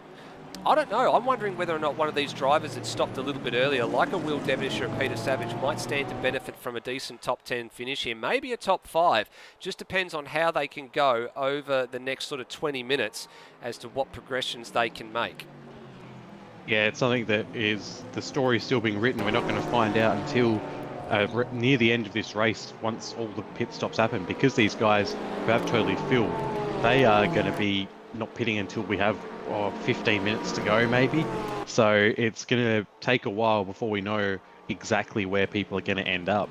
We've got to sort of add about 30 minutes onto this one for the drivers that have already stopped, and then you've also got to work out that the drivers that haven't stopped yet have been going for the better part of 20 minutes now and have probably got only about half a tank of fuel left. So I think they're probably going to go to about 25 minutes is sort of my estimate, 25 minutes to 30 minutes at the earliest before they need to stop. And a bit of a mistake through the chicane for Greg Tara has put Damon Woods right on his hammer yet again. And this is fantastic to see the response that Greg Tara is exhibiting after the bit of the smashing that he got at Interlagos 2 weeks ago. And a few of the mistakes that crept in, and he's responding really well here, but he's got his hands absolutely full of a Mercedes-Benz at the moment. Yeah, and Steve Bolger is keeping with them as well as Lewis Wedding and Temo. It's 7 of them at the front here are all sort of in the lead, and Xavier as well. Xavier Kokai is up 8 positions, I believe, on his starting spot. Had a brilliant restart, and he's actually up here potentially competing for the race win, because he does have some significant pace. He was the second fastest person in the practice sessions during this week, so expect to see him competing for the podium here despite starting a long way back. Yeah, he's actually just tucked in behind Noah Tara at the moment. There they are in the bottom corner of the screen. So we've got 1-2 pair with the lead drivers for G&W Racing and ERT heading the front of the field 1 and 2, and then we've got the sister cars fighting it on for 6th and 7th, ironically, with the same car ahead of the other same car in the field. So it's a little bit of a double act going on a bit further down the field and at the front of the field as well. So the Tara's doing really, really well, and then ERT well represented as well. Yeah, it's a very, very impressive stable of races that ERT have coming into this series here, and yeah, they're both very, very competitive at the moment. So the first of the drivers that has actually stopped through that sequence is this man, Peter Savage. So he's found his way into the top 10 overall, so up 7 places from where he started, but he's actually just passed Scott Nolan on this lap, and is sort of now honing in on the back of Lockie Burke, and then Steve Warwick ahead of him, so 2 Bentleys directly ahead. So he's going to have a fresh set of boots. He's going to be blazing along. He can afford to really sprint race the rest of this race now. Doesn't matter how much fuel he's got on board. He can just max it to the limit and not have to worry about, you know, where to save fuel, where to save tyres. He can just put the hammer down and really blitz it. And he's done a PB on that lap as a result as well, a 2-minute flat, or almost a 2-minute flat, 2-minute.141. To be precise, as he sends it up the inside of Burke. A little bit of a love tap, but that's all fair. And another spot for the Audi, but he's going to have to. Still there though. He's still there. This is the part of the circuit that I really enjoy, because it's so wide that if you make the pass on the first corner, there's an opportunity there for the car being passed to re-attack on the exit. Little bit of a sideways slide for Savage, but he gathers it up, and he's going to have to do a bit of defending here. Going to have to hang tough around the outside, and then he'll be on position to hold on here for position 9. So good door handle to door handle racing. And Burke's not giving up yet though. No, he hasn't, and Savage will have to run it in deep here to hang on to it. And what's Nolan going to do? Nolan's going to have to buy into this somewhere along the line. He might just sit back and wait for a gap to open up, which it just has, as they head up the hill and out of shot. Look at that. Burke having to, now he's got his hands full of Scott Nolan as Savage kicks away and now takes the defensive line, but good examples of defensive and attacking driving on all fronts here. Fantastic. Hats off to these guys. They've really done a good job there. Just ahead, Turmo is looking to square up Wedding fourth late. No, he's decided not to. Yeah, that was about 6 turns more than I think Peter thought that was going to take. He thought he had it done, and then just Lockie kept coming back and kept being there. As Tara sets the fastest lap of the race so far, no longer restricted by the fuel issues, he is actually pulling a bit of a gap on Damon Woods. It's over a second now. And that's with some worn rubber as well, so that's even more impressive that they've done the better part of 11 laps now, that they've also done 4 of those laps behind the safety car. The fuel's burned off, so it really now, everybody's sort of treating this like a sprint race. There's the top 8 drivers on that last lap all set lap times under the 2-minute mark, and for at least 2 or 3 of them, it was their personal best as well. Actually 4, I'm doing the math now, 4 of them actually set their best lap of the race on the last lap around. So we get a purple sector from Damon Woods as he realises that it might be time to put the hammer down just a little bit, find that groove and start to reel in a little bit of that deficit. Yeah, I'm thinking that Peter Savage, he didn't do the best lap last time around because he spent half of it fighting. But there may be an interesting hit, like this could be setting up a top 5 position for him. He's 12 seconds off the lead at the moment. So depending on how well he goes on this fresh show. Oh, it's Scott Murrell, I believe, has gone around. Oh, no, that's Scott Nolan around. That's off the hairpin. So I'm not sure if he did that all on his own. But he's just all by himself. Did it all by himself. So time for a look on the Antara Resort Style Living replay, and let's have a look at what happened to Nolan. You're right, he was running comfortably in that 10th spot behind Savage as they came down the hill into the hairpin. Maybe we'll just get a little bit of curb here and just sort of gassed it up, or was he a bit wide like Higginson was in practice? Nope, I was right first time. Got the curb on the inside, spun it up. Yeah, it's a disappointing for Scott Nolan because he was doing quite well. He's still up 4 positions. He started dead last, but yeah, that's a lot of hard work gone begging there. Yeah, I was just saying, as Damon Woods sets the fastest lap, he's not happy with Greg Tara having a speedier lap time. Is that Peter Savage, yeah, he's about 12 to 13 seconds off the lead at the moment. If he can maintain that and saves his 30 seconds on tyres, he is going to be under pressure, but not 100% out of a podium in this race, despite being down in 9th at the moment. That's yeah, it's going to be interesting to see, because he is the leading person who hit under that safety car, and it could be a strategic masterstroke based on how he's going so far. There were 3 drivers actually, Bagsy, that got done for track violations, all in Sector 1 that last lap around as well. Greg Tara, Steve Bolger and Peter Savage all got done for track limits at some point in Turn 1. I'm wondering if it might have been maybe on the exit of Turn 2 or the exit of Turn 4. As you can see, we'll try and see if we can find a. You can see there's a few drivers are starting to take a few liberties with the exit at 4. You can use it. The drivers have been told you can use it, but only up until the point where the officials say, nah, that's a little bit too far. So they've all been done at the same point of track, and Lockie Burke's actually been done this lap as well for the same thing by the looks of it as well. So a few drivers are starting to use and abuse a few of their limits a little bit earlier on in this race rather than later. I'd probably be rather wanting to behave myself early and save them up for later on in the race when you actually need them, if you do make a couple of genuine mistakes. Here we go, Xavier Kokai and Noah Tara have caught onto the back of this Turmo and Wedding battle now.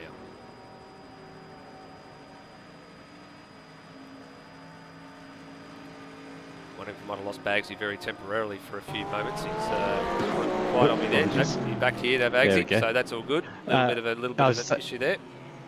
Greg Tara goes back, takes that fastest lap back again. It's going faster and faster. Yeah, Lewis Wedding, that Porsche, lacked a little bit straight line speed. He is the cork in the bottle at the moment. Noah Tara is right in the wheels of Turmo at the moment. He's pulled out, is looking to make a gap. Turmo didn't have the best run off of the chicane, and Noah Tara is looking, he gave him a car's width, and Noah Tara had to really take that tight line. Very difficult for him there, but he's going to try hold around the outside. It's not going to happen though. Switch back. Turmo maintains the spot.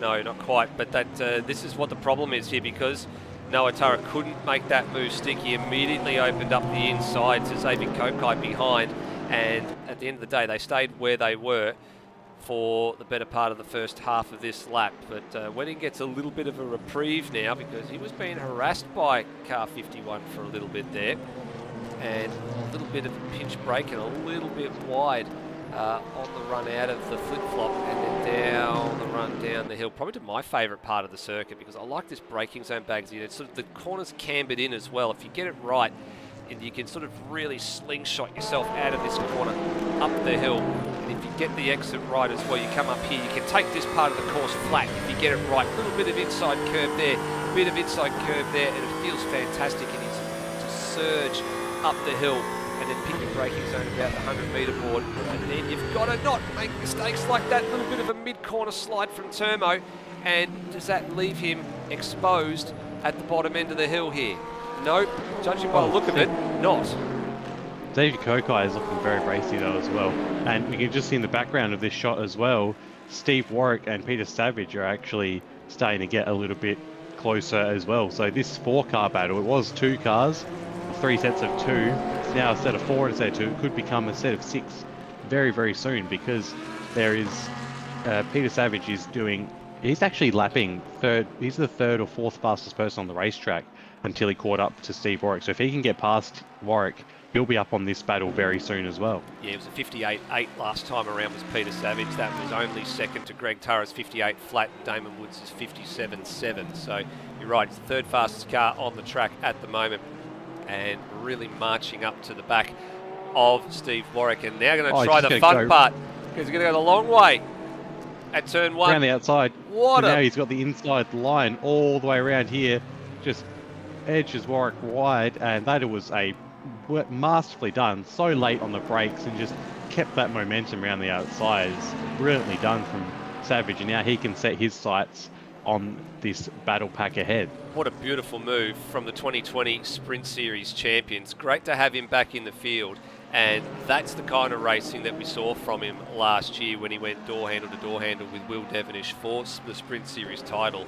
And cast your mind back, folks, that one went all the way down to Road Atlanta, and it was settled in favour of Pete Savage by a solitary point. I kid you not, it was a solitary point that separated the Bentley of Pete Savage and the Lamborghini of Will Devonish in last year's Sprint Series. And moves like that was a sweet move. That's probably the pass of the night, I think. That's not the traditional way you do it. You don't do it down there. You do the inside move at turn 1, and then you sort of move across and hold position for turn 2, but that's what you call thinking on your feet, getting your opponent thinking, wondering what to do. And Steve Warwick's a gentleman racer. He knew what was on there, and he left plenty of space for it to happen. So takes 2 to tango, Bagsy. It definitely does. He was a willing partner there. Noah Turra just ahead of is the next car that Savage is going to go after, because there was a bit of a battle between Noah Turra and Xavier Kokai, but Kokai got the high ground and Noah just went wide going into the 3rd sector and had to come back to the track, so he is now a decent chunk behind. Now look at how much Kokai closes up under brakes here as well, and the different line as well. He's using a lot of curb relative to a lot of the other cars as well, and that's probably what's upset the car a little bit through turn 1, allowed Turmo just to clear away a touch. Of course, these are both front-engine cars. Wedding's doing Lockie Burke in the pits. So that's an early stop for Lockie Burke. So you're right there. There is a little bit of... he's on his own too. So this is rather early for him. I'm just keeping an eye on the other screen. That is rather early for Lockie Burke. He'll struggle to get to the end from here. Yeah, I'm wondering whether or not he feels that the tyres were going, so it might have been an opportunity to do that. Have a look at this, Kokai. Now down the inside of Turmo very briefly at turn 6. But not close enough here. As Turmo move it over in the braking zone for the hairpin. He hangs on for the moment, but this is a bit of a surge from Kokai. Oh, and a bit of a wiggle. Almost did what Scott Nolan did a few laps ago off the hairpin. Kokai, this will be perfect warm-up for him for the Victorian Formula Ford Series. We're going to see him run at Sandown in the 4th round of the Vic State Circuit Racing Championships. So it's live streamed on Blendline TV. If you've got time, come down to the track and see some great action. It's actually going to be the first time that the Kent class cars are going to have their own grid in a state series race, which is almost unheard of, considering that the numbers are not huge in the normal Vic State stuff, but they've got enough of them coming for the national round coming up that they'll be able to have their own grid, which is absolutely fantastic. Back to the head of the field here, and Woods has caught Greg Tara, but has not found a way past yet, but they are very, very closely matched on the lap times at the moment. 57.8 for both these drivers last time around, and now it's all about to say it's all about the games and shipping the strategy, but Woods is having none of it. He wants the lead. He nearly threw down to pass the turn 3. Yeah, he says this stuff this I'm absolutely going for, and he is all over the back of Greg Tara here through the first sector.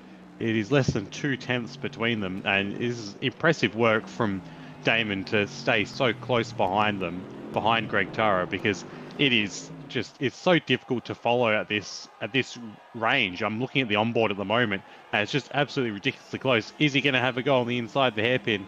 Not quite. Oh, bit of a moment for Tara. Shoves it up there. He's so much curb though. He can't get the drive when you're sitting straddling the curb like that. So Greg Tara comes out on top for now, but Damon Woods is looking very, very racy.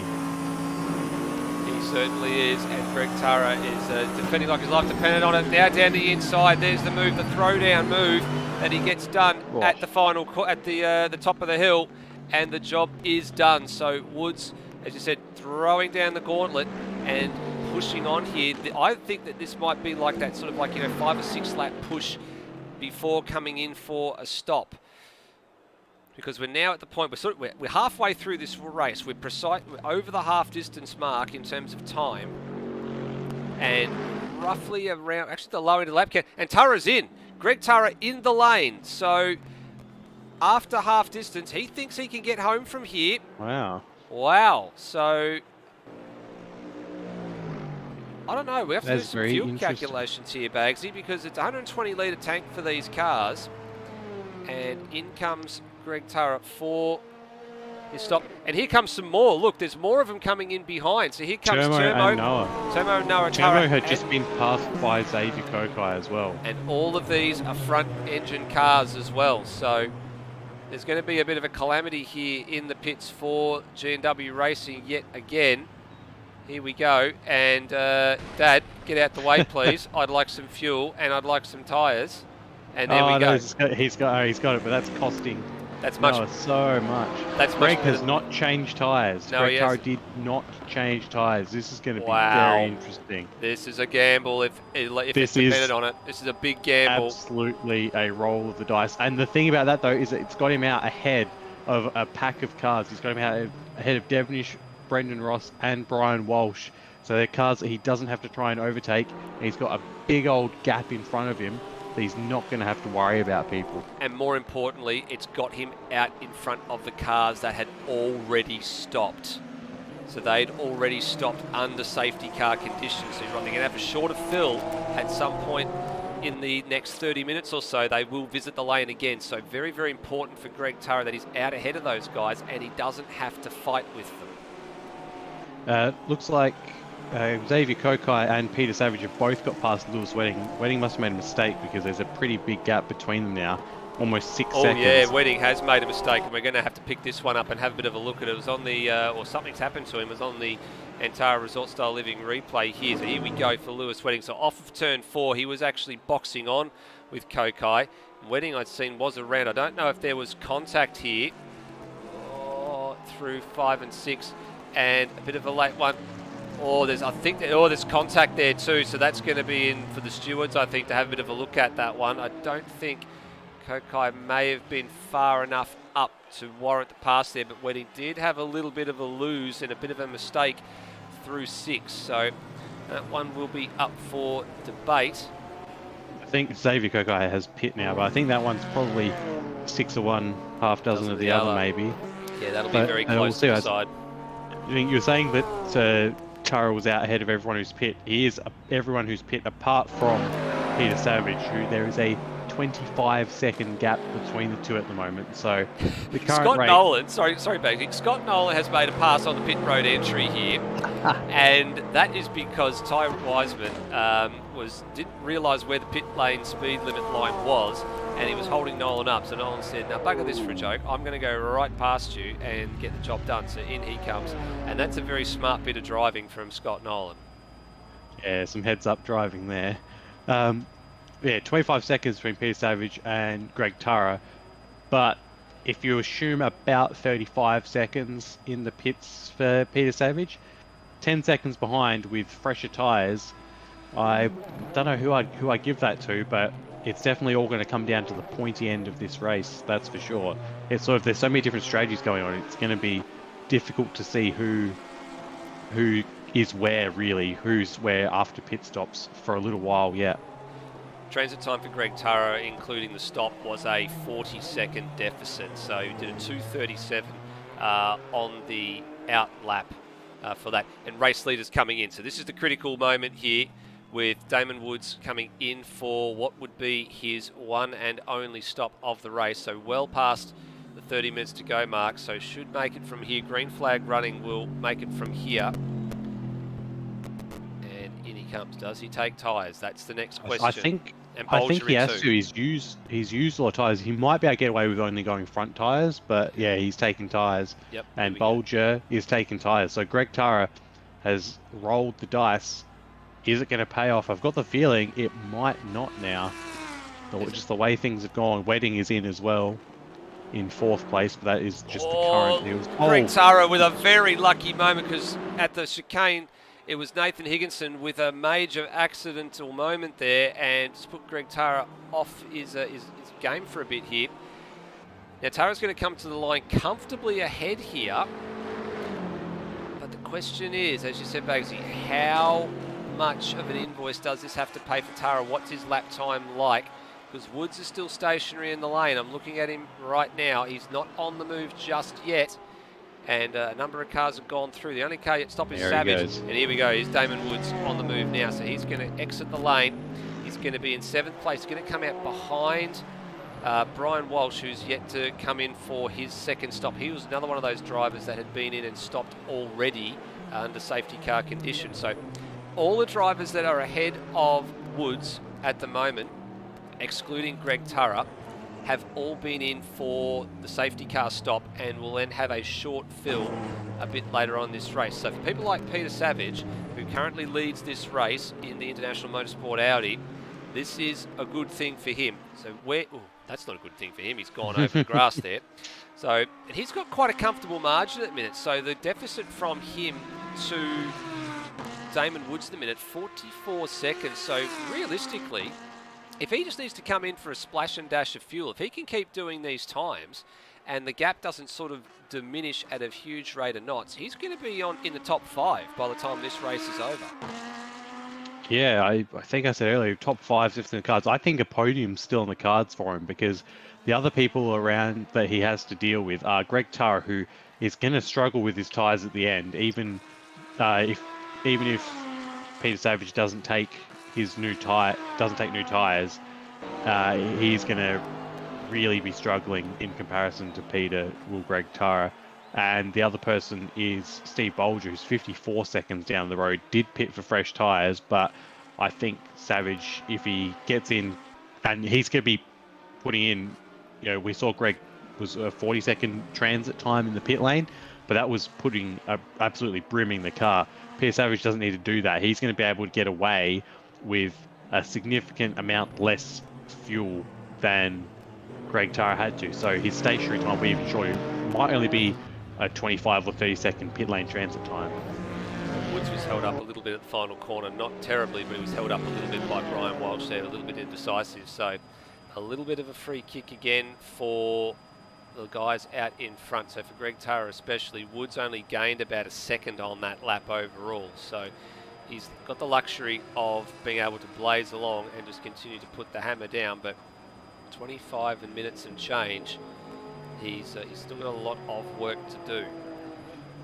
So running order as it stands at the moment, Pete Savage with one more stop to make, and he leads this race, and at the moment is looking very, very good for top 5. Bagsy's prediction, maybe even a podium at the moment. Greg Tara has stopped, can run to the end, but has worn tyres on the cars. A huge gamble for car number 22. Nathan Higginson yet to stop for the final time, so he's been in another one of the cars that came in during the pit stop sequence, topped off, so he's looking the goods at the moment for a good result, apart from that spin we saw earlier. Nathan Higginson's ahead of Will Devonish, again, another one of the drivers who came in under safety car, and will have a short fill stop at some point in the next probably 10 or 15 minutes. Same for Brendan Ross in the next of the Porsches in the line. Luke Rosella's Porsche. I'm sure you're watching along at the moment, Luke, and probably frothing at the mouth that Rossi's taken this car to the position that it's in at the moment, but it might be his at the rate that it's going. Damon Woods is the next man who can go to the checkered flag without having to stop again, and he's got a bit of a hunting job to do to hunt down Greg Tara for the race win here, what we deem to be the overall race win. He's on a fast lap too. He is too. Purple first sector. Brian Walsh currently in 7th place, the highest as Walsh has ever been. He'll have a nosebleed at the moment, and he's got another stop to make as well. Steve Bolger, third man who has stopped, as there's a 57 flat from Woods for the fastest lap of the race, and Bolger can go through to the flag as well. Then comes Xavier Kokai in 9th place, up 6 spots from where he started, and Termo in 10th place. Again, depending on where all these drivers that have stopped a little bit earlier feed into the mix, he could find himself making a small gain, or he could find himself in a bit of trouble. Murrell's had a quiet run through the field to 11th.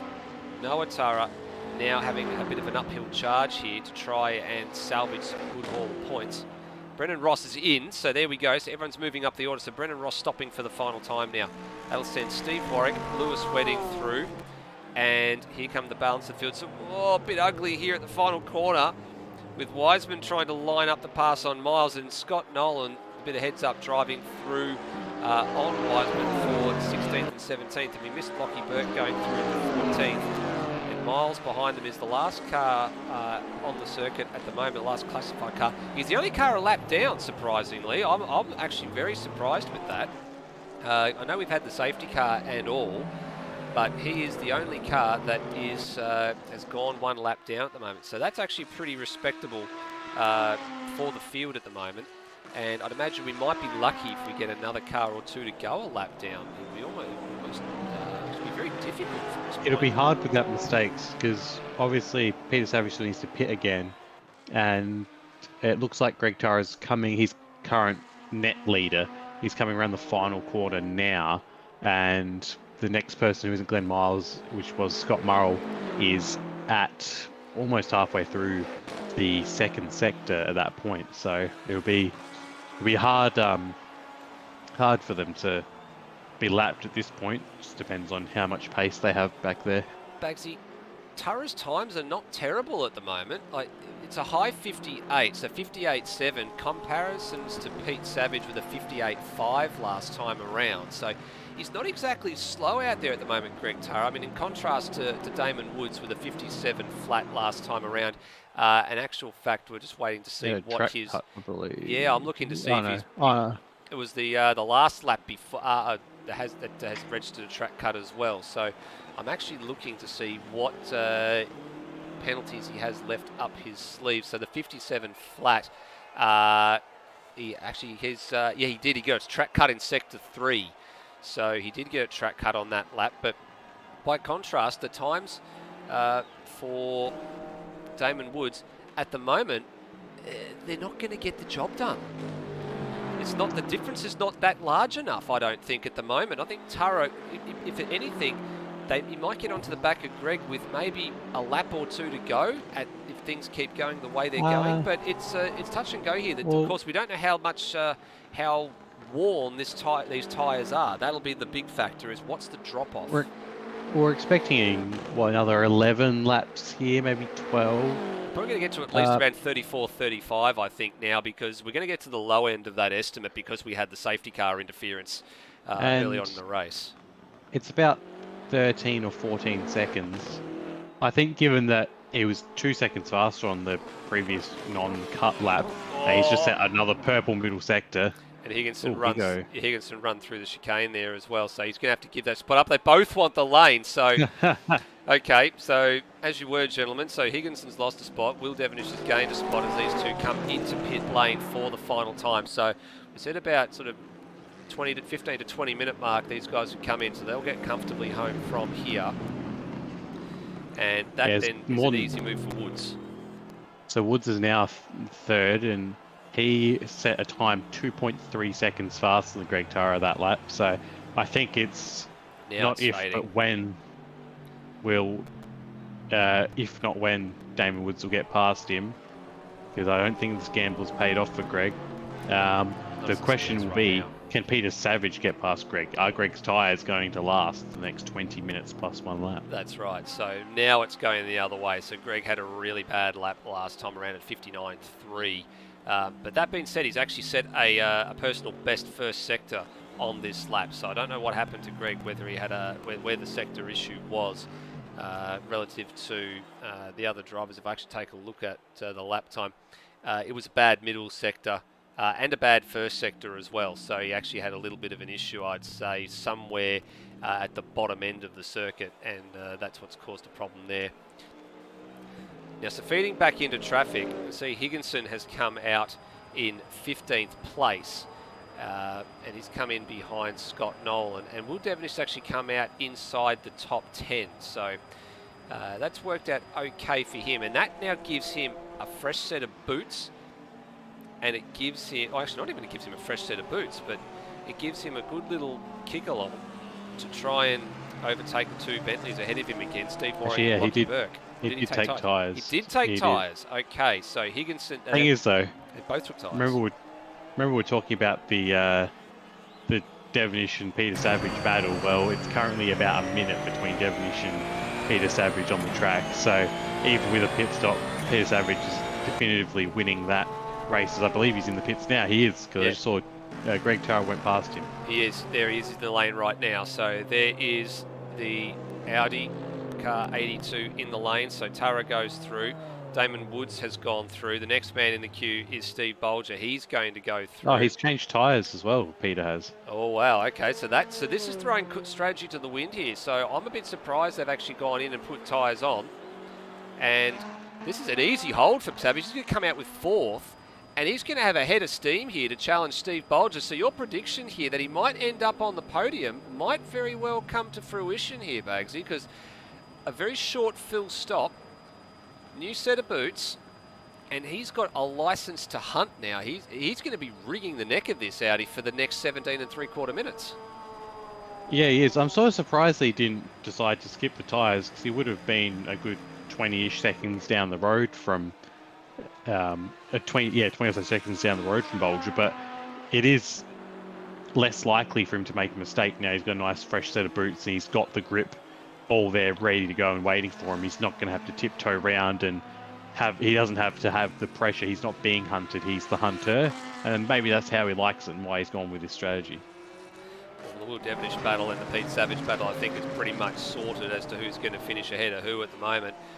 From Will Devonish's point of view, it's now just a case of how many spots he can actually get, because he's getting a little bit closer and a little bit closer and a little bit closer to the Bentleys ahead, and it won't be long before Lockie Burke has a black, white and lime green Porsche to contend with for the next position, which is going to be a 9th position for Will Devonish if he can make it work. So it'll be 9th for 991. Points on that one.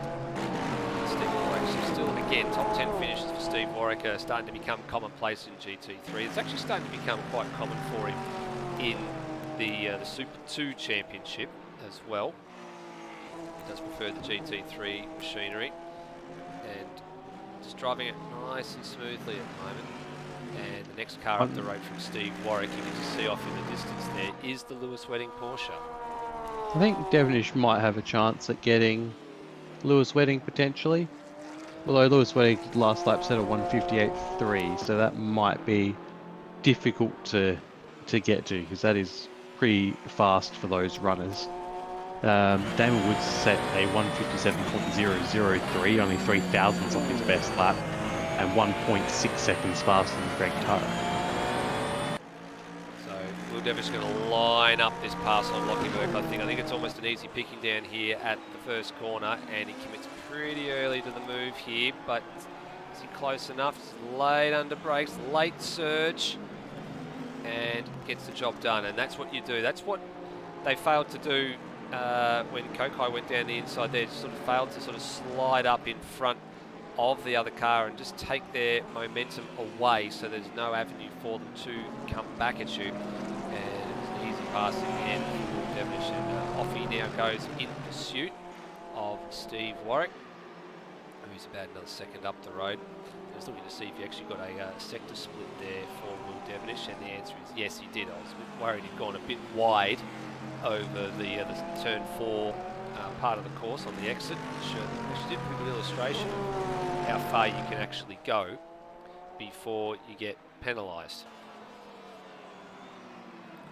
Just watching Damon Woods, it seems that he's really... Oh, Greg Tara's pitting. Oh no, he's realised he can't make it on the tyres, and that's a big strategy miscue. You're absolutely spot on, Bagsy. So couldn't last the distance on tyres. Is a tyre only stop, and then he'll be gone. So in the day, it's going to be another win. This could win. drop him to 4th.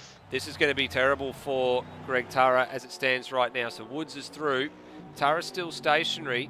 The next man that we need to see is Bolger. Bolger's going to go through, and Savage is going to be on the podium here at the moment. So there they go. Bolger through. He could end up behind Noah as well. Noah's going around the final corner now too. He's still stationary in the lane, so I'm looking to see what's going on here. Is he taking fuel? Did he miscalculate the fuel strategy? Maybe he might have forgotten to take the fuel off as well, because that was a very long stop. Yeah, he's behind Noah here. Past. Lewis Wedding's probably going to get past him as well, maybe. No, he's come out ahead of Lewis Wedding still, but that is very unfortunate for Greg Tara. Down to 6th now. Fresh set of tyres though, so he might be able to get Noah before the end. Yeah, that's about as good as I think he might be able to hope for here. Maybe if there's a little bit of a mistake from Kokai, maybe 4th, but this is a big, big strategy miscue again.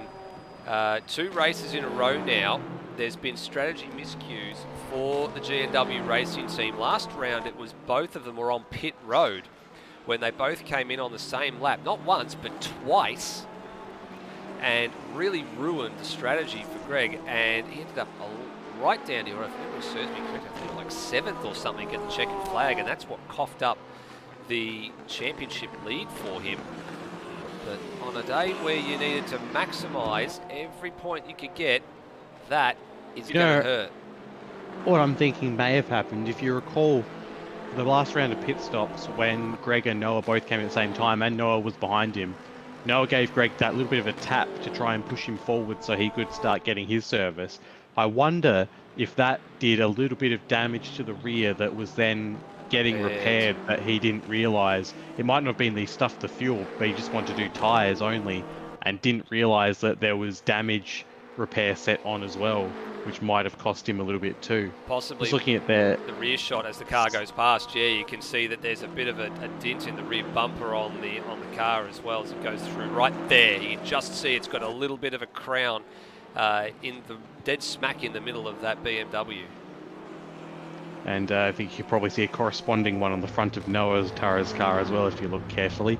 But yeah, it's he's definitely closing in on Noah at quite the rate of knots though. So top 5 still a possibility for Greg, but that's probably about as far as he's going to go. You're not wrong. Tell you what, Bagsy, the one thing that we forgot to sort of talk about here is that this field is actually dominated by German cars at a German track. So you've got products of Munich and Stuttgart with Mercedes and Porsche, and then you also got to factor in Bavarian Motorworks. BMW is represented out there as well, and then this car as well, which I completely forgot is technically German, the Audi, despite the fact that it's owned by the Volkswagen Group again, which is German. So it's dominated by German sort of manufactured cars. And then you have a look at, we've got, I know Bentley is, it's a British brand, but essentially it's got some sort of German ownership in it, I think, as well. The only car that's actually not German-owned, I think, is the GTR, and the Ferraris are in there as well. So there's only one The Ferrari Lexus too. and the Lexus too, so which is Japanese. So they're not really well represented, the rest of the world in GT3 racing in general, let alone here tonight. Yeah, well, with the top 10, you've got the Ferrari of Steve Bolger and the GTR of Turmoed back down in 9th. So, yeah, it's very much German dominating the German Grand Prix. Yeah, so the Nissan I completely forgot is a Japanese as well. So there you go. You can just see Pete Savage just starting to emerge in the back of a few of these shots. Now there he is, honing in as best he can on Steve Bolger. So second place might not necessarily be out of the running here. Bolger got a track violation on the last lap as well, so we don't have a lap time for him. But Savage is at a 58 flat. And Steve Bolger, when I have a look at his times, actually got a track violation on the first sector, but before that his lap was a 57.6, so I think they're just sort of stabilising a little bit, these two at the moment.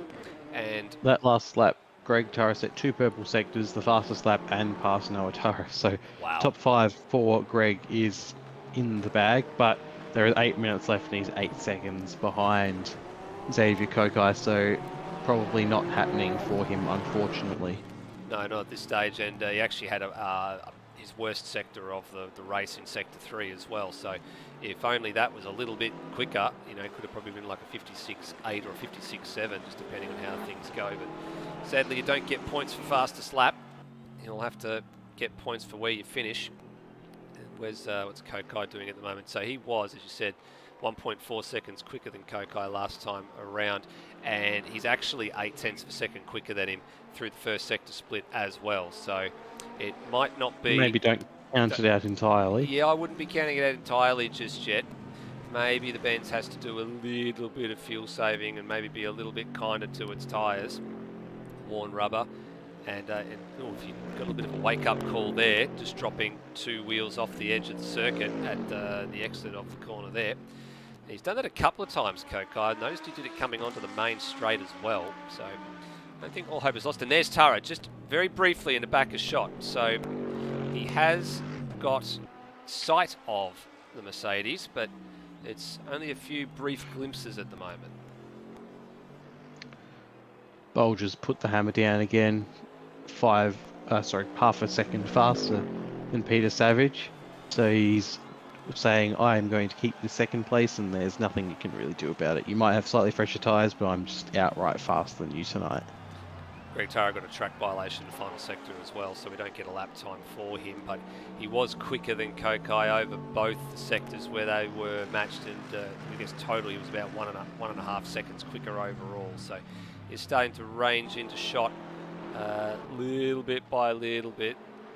And see, here he is just negotiating turns 3 and now about to tackle turn 4, and then he'll get onto the straight and just misses out on getting a glimpse of the Benz as it heads over the Cranon Road and then starts to plunge down the hill. And then you got Bolger, as you said, has just kicked away now. He's got this nice little 6.5 second buffer to Pete Savage at the moment. This will be a good haul of points as well for the championship leader at the moment. Spoke about at the beginning of the night, maximising your opportunities, and he heads the championship by a very, very small margin, but over the 4-man, Damon Woods is going to pick up 45 points tonight as it stands right now. This would be a nice 40-point haul for Steve Bolger, so he only loses 5 overall, and he was leading by the better part of, I think, if memory serves me correctly, about 94 points was the margin. So only dropping 5 points is not going to cost him a lot. You know, if you keep racking up these top 3 finishes, the better part of the second half of the season, it's going to hold you in good stead by the time we get to Bahrain. It definitely will, and Turmo currently second. He's going to he is going to lose the second place to Noah Tara and Greg Tara, so he's going to drop back to 4th place. And I believe Greg will be the one to jump into second. So Noah isn't going to move, but Greg will jump into second, and Curtis and Turmo will drop to 4th based on my current read of the positions at the moment, because Turmo's down in 9th. Yeah, that sounds about right to me too, Bagsy. Just a rough math in my head as well. It's been a very lonely race, or second half of the race for Termo, in fact. He's sort of caught in no man's land here. He's 6 seconds behind Will Devonish. He's about 5 seconds ahead of Tyrone Wiseman, who's in 10th place in the third of the ERT Mercedes cars. So, from the highest of highs, I think we called it, when he got his GTR onto the top step of the podium at Laguna Seca. It's been a little bit of a downhill run for him from there. He's gone a little bit of a drought. He's sort of done a bit better in Supercars and Super 2 championships since then. Maybe not a fan of the track, but the next one might suit the front engine cars a little bit from straight line speed when we go to Imola for the 90-minute race. And that's going to be at the end of the month. That's going to be on the 31st of July. So that's 3 weeks from now. We get to have another round, and then off to Magny-Cours in August. And that'll get us up to the 7th round being completed.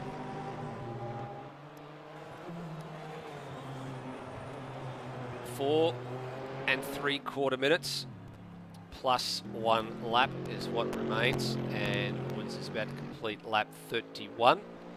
And we do the math now, so lap is on now, plus a couple more. I think it's probably going to be maybe 35, 36 laps I think we're going to get to here. So it's actually turned out to be smack bang in the middle of the lap count we predicted.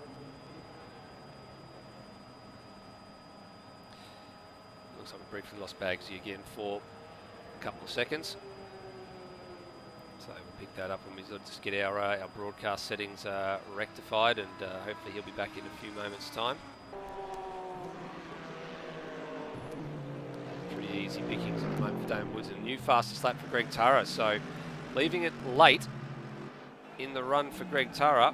And what's the deficit between himself and Xavier Kokai at the minute? Still, it's just under 6 seconds, so it's not a huge gap, but he hasn't really made any real heavy inroads in the last sort of 5 minutes or so. And I think 4th place might actually be about to come up and smoke for Turra. 5th might be the best he can do here.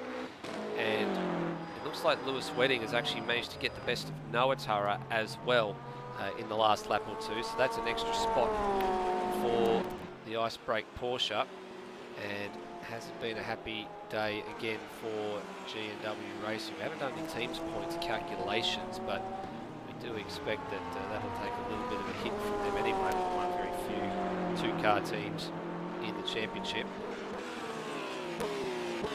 And back there, and you are back now, so apologies for technical issues. A couple of little technical dramas there, but as the laps wind down, Bagsy, it looks like we're just alluding to before that looks like Greg Turra is charged towards 4th place in the standings. Might be going to fall a little bit short. He has actually set a new fastest lap of the race at a 56.4, which was 1.3 seconds quicker than Kokai, but he's fast running out of time and laps. Yeah, just a little bit too little too late. I guess if he'd realised that his tyre wear situation is more critical than he thought, he might be able to get in a couple laps earlier and start putting in these blistering laps. But as it stands, he just didn't quite give himself enough time. The drive-through penalty for Higo. Yeah, so there's been a drive-through penalty for Higo. I think that's for track violations. There's been a late spin for Brendan Ross. So we'll go back and have a look at what happened to Rossi on the Antara Resort Style Living replay. And this has been at the hot spot. This has been down at the hairpin again by the looks of things. And what's he done here? He didn't get on the curb on the outside, so he's done what Higginson did. Yeah. And gone right around. Spin it like a record, baby. Right round. Just gave it a little nudge, little tiny touch. Little kiss. Higo coming in for his drive-through penalty now. It's probably going to cost him 3 positions in the. As Noah Turra has DNF'd. That's out, so that's a very, very late DNF in the race here, so he'll get classified for the finishing position when he ends up. So now this is hard for him too, because Brian Walsh is 1 lap down, so Walsh will get that lap back and he'll actually finish ahead of Turra. Glenn Miles actually might get ahead as well, and we missed Scott Murrell DNFing from this race as well. He went out back at lap 21, so he's been gone for some time as Higginson leaves the lane. And just going to have a look and see. We suspect... Looks like it's just a connection issue. And that sort of worries me a little bit as well. It could be a game crash as well if that's the case. If Greg Tara is still going, True. That says to me that Greg Tara's there. And yeah, it's going to be a track limits violation for Nathan Higginson. He's racked up his 5th track cut for the game as well. So he got one back at lap 9. He was done lap 22, 24, 28. He got his final warning, and then he got another one on lap 32. So that was all she wrote for Nathan Higginson. So Kokai, Greg Tara could still... Oh, as Kokai's just absolutely cut the chicane at the end of lap. Yeah, Kokai, Greg Tara could still be on. Yeah, depending on how much, because Kokai got held up by Brian Walsh, but it looks like Greg Tara has been as well, so that might put pay to that, but there will be a couple laps. There's still a couple laps for them to complete, so... It'll be 35 laps. It'll be 35 laps then as we stand, so I was saying, I was just trying to do the math in my head, I said 35 to 36, it's going to be 35, so a bit of brake lock up for Kokai, so I'm wondering whether these older tyres, maybe he's just found a flat spot somewhere and it's just going back to that part of the tyre, and he's just a little bit loose. I'm not 100% sold that this might be over yet now.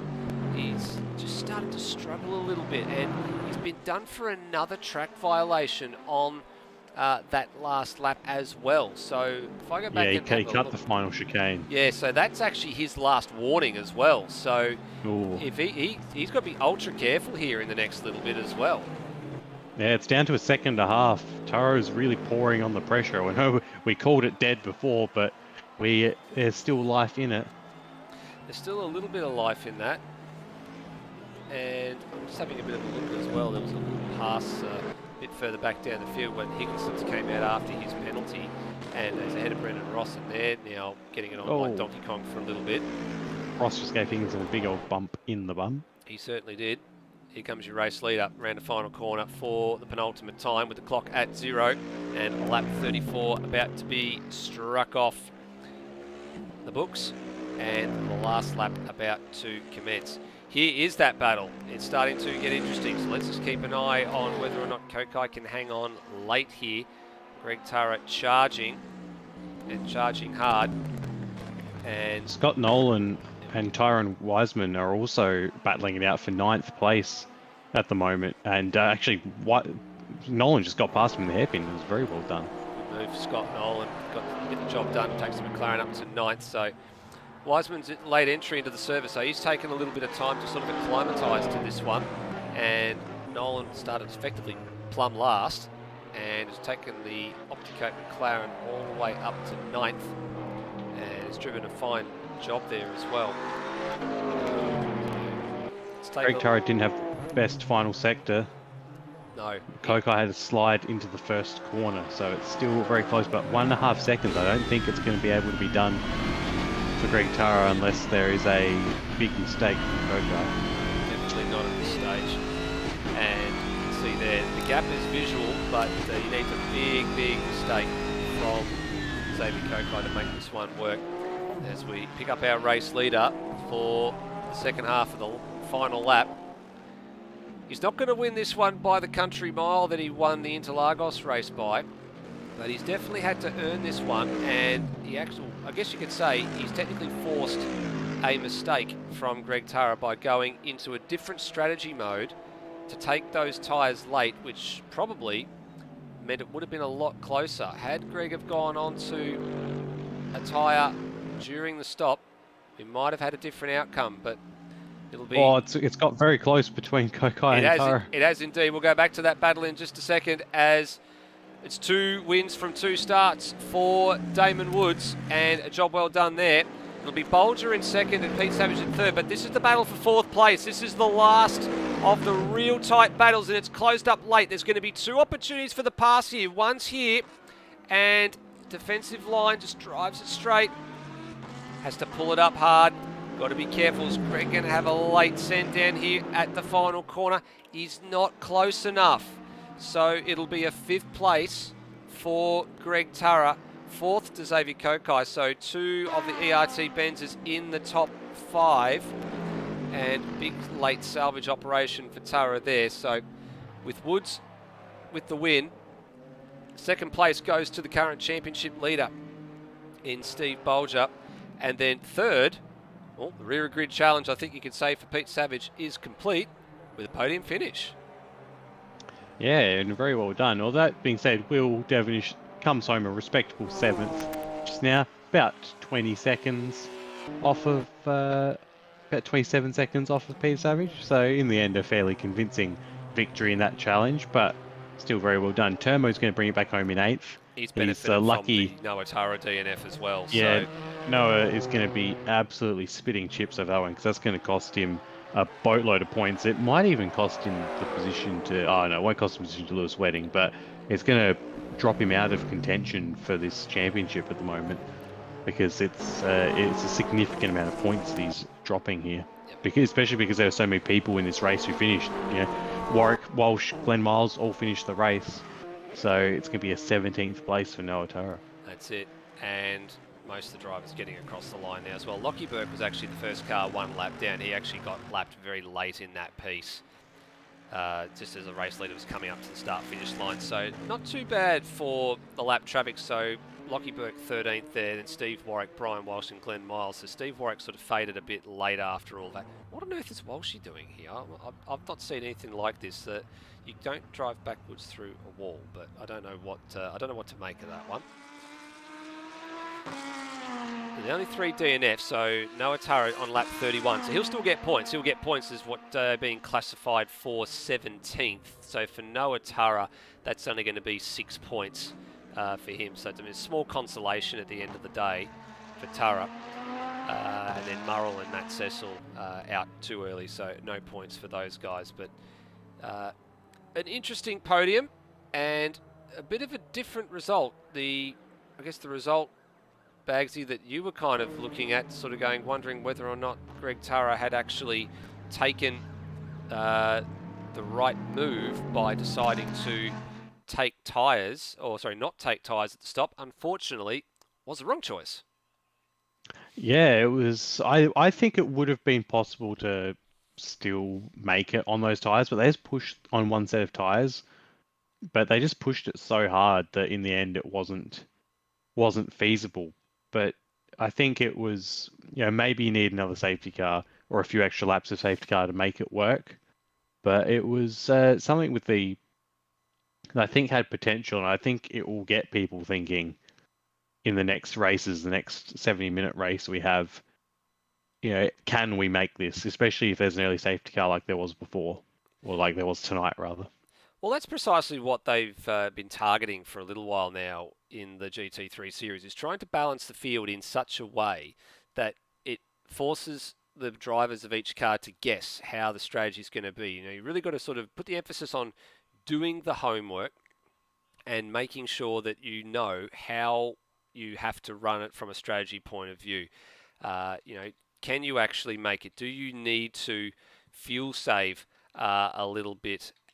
Can you actually drive full pelt and take the penalty? Have you got enough pace to be able to just drive like you stole it, basically, and take the penalty that comes with stopping early and going from there? It really is.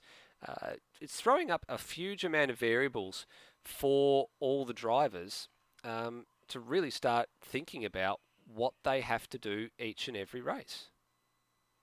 Yeah, and that's what we want to see, isn't it? We want to see them having to go and think it's not just blindly pushing. It is, how am I going to work this out strategically? It's, being fast helps, but it's not the be all and end all. No, definitely not. We're starting to get some of our drivers just starting to make their way up to have a little bit of a chat to us. I think we might have to find a way to start from the top down, I think, in this one, Bagsy. I'm just bringing everybody up now so we can have a good old chat with them. So we will go to the podium presentations for round 5 of the ASR GT3 World Championship. And let's start with the man who won this race, the man who was on the top step of the rostrum for the second week or second round in a row. Hello. Yeah. There he goes, right on cue. Take it away, Bagsy. Yeah, Dane Woods, second race in a row, first place again. Maybe not quite as convincing this time, but it did seem like you're in control the whole time.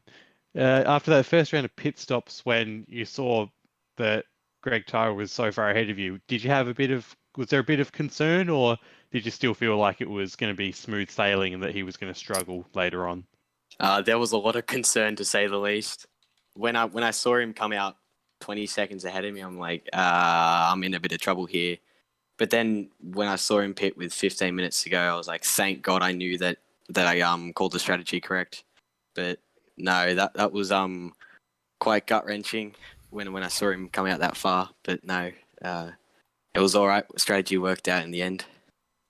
Were you considering not taking tyres at the pit stop, or did you realise that that's what he'd done, or were you sort of in the dark about that as a potential strategy option? When I saw him come out in front, I assumed that he underfueled the car, not tyres. But no, I'm not sure. I really didn't know what he had done. I was kind of second guessing with the boys in our chat, coming up with possible scenarios. But yeah, it just worked out in our favour, I guess. Yeah, well controlled throughout the entire race, and yeah, it looks like you had a fairly comfortable one in the end. Well done. Thank you very much. All right, on to our second place man, Steve Bolger. A bit of an anonymous race for you, Steve, through no fault of your own. We didn't see much of you, but it seemed to be one of those days where you just get out there, keep going, and see what happens. And in the end, due to Greg's strategy call, gifted a second place. Yeah, it was a bit like that. I think without the safety car, it might have been a bit more interesting. The other guys might have been in more fuel trouble, but as it was, raced on my own. I think Pete was putting a bit of pressure on at the last 10 laps or so, but it was pretty comfortable. Yeah, it did, because we noticed his stop on the safety car and then later stop on meant he had fresher tyres than you. Were you starting to feel the tyres go away from you at the end, or were you still enjoying them and having comfortable with them? Because it looked like the lap times you're just keeping Pete at arm's length and trying to make sure he wasn't going to close in on you. So you were still handling fine? Yeah, no dramas. Wasn't in that much trouble. I think with the safety car, once we got to the stop, it was flat out for the second stint, where the first stint was all fuel saving. So once there was no fuel problems, it was pretty easy to keep the pace up. Yeah, a well done drive to second place for Steve. Thank you. And our final podium sitter, Peter Savage, an excellent drive, had a challenge with Will Devonish to see who could get the furthest up from the back of the grid, and definitely did it the hard way as well, with a bit of an incident earlier on between the two of you, and then the rather inspired decision to pit under that safety car and take fresh tyres and fuel. Was that a plan all along if there was a safety car, or was that a in the moment sort of spur of the moment decision? Yeah, I was kind of banking on there being a safety car in the race, and I was very fortunate to get one. But yeah, I was always going to pit at that safety car, no matter if I was further up the field or further back in the field. I do feel like if that safety car came out maybe a lap or two later, I would have risked not putting tyres on in the second stint, as I believe my tyres were around about 50% when I did my first pit stop, my second pit stop, sorry. But yeah, I just felt like it was a little bit too risky not to put them on. But at the end of the race, it kind of showed that I probably shouldn't have put them on. I should have just kept on going, but I'm still really happy with third place from the back of the grid. Yeah, it was a very good drive. We talked about the decision to take tyres in that second stop versus not, and we're wondering if it was because you were more comfortable trying to hunt people down in terms of Greg and Steve Bolger versus being hunted by them potentially then. Because if you hadn't taken the tyres, would have quite easily come out ahead of Bolger. But would you have been comfortable with a 10 or so 15-second gap to Steve with tyres that were a lot older than his, or do you think you would have dropped back behind him again anyway? Well, going into my pit stop phase, I was actually still going faster. And for me, I find the tires on that Audi, no matter how worn they were, they just, once they got to a certain stage, they just pretty much felt like they weren't wearing, and the car would always just start coming back to me. Yeah, it was a little bit awkward. The car didn't like a low fuel load, and it especially didn't enjoy that when I had fresh tires. The rear was acting weird. It was seeming the more wear I had and the more fuel in the car, the better it was handling. It was a bit odd. Well, it was in the end, it was a brilliant drive from essentially last about 10 minutes in to the podium. It was a very well done drive, and it was a joy to watch. So excellent work. Thank you. Well, that pretty much wraps it up for our 70 minutes at Nurburgring Nether. It was quite a good race. In the end, Damon coming out with the chocolates in a very, very good race. And yeah, that, as we were just talking about, Peter Savage's excellent run through the field there to claim the podium. Yeah, I think it actually was a very good race overall. I was actually kind of looking forward to the German round because after the last one we had 2 years ago at Hockenheim, when Foley and Wedding went toe-to-toe, they always tend to deliver a little bit of an interesting sort of racing. It doesn't matter what sort of racing it is, whether it's GT3, Formula One, whatever the case may be. We actually got a really good race tonight. There was genuinely a lot of different strategies playing out, and in some cases, like Pete Savage, it worked really, really well, vaulting him right up the order onto the podium. In Greg Tara's case, not so fortunate. He made a miscue on pit lane and ended up having to tour the lane again. So, I mean, the strategy from him turned into a recovery drive after all of that. And for Greg, it does mean that he has moved back into second place overall by virtue of Termo and Noah Tara having some off nights tonight. So it has jumbled the order quite substantially at the top of the queue. But the important thing for Steve Bolger is he has increased his lead to approximately 18 points.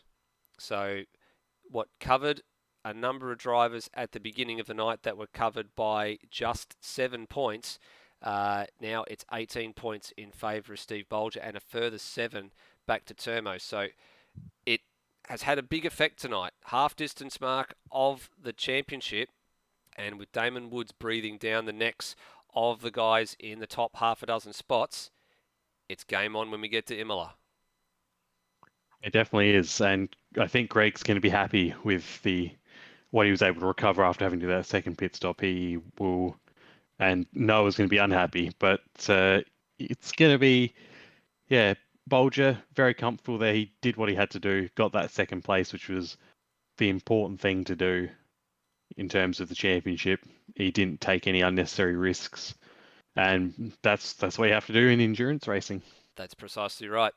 So until next time, in 3 weeks' time, when we go racing at Imola, and hopefully we'll have Michael the Flatman Zalavari back for that one. I'm sure he won't miss running around Imola.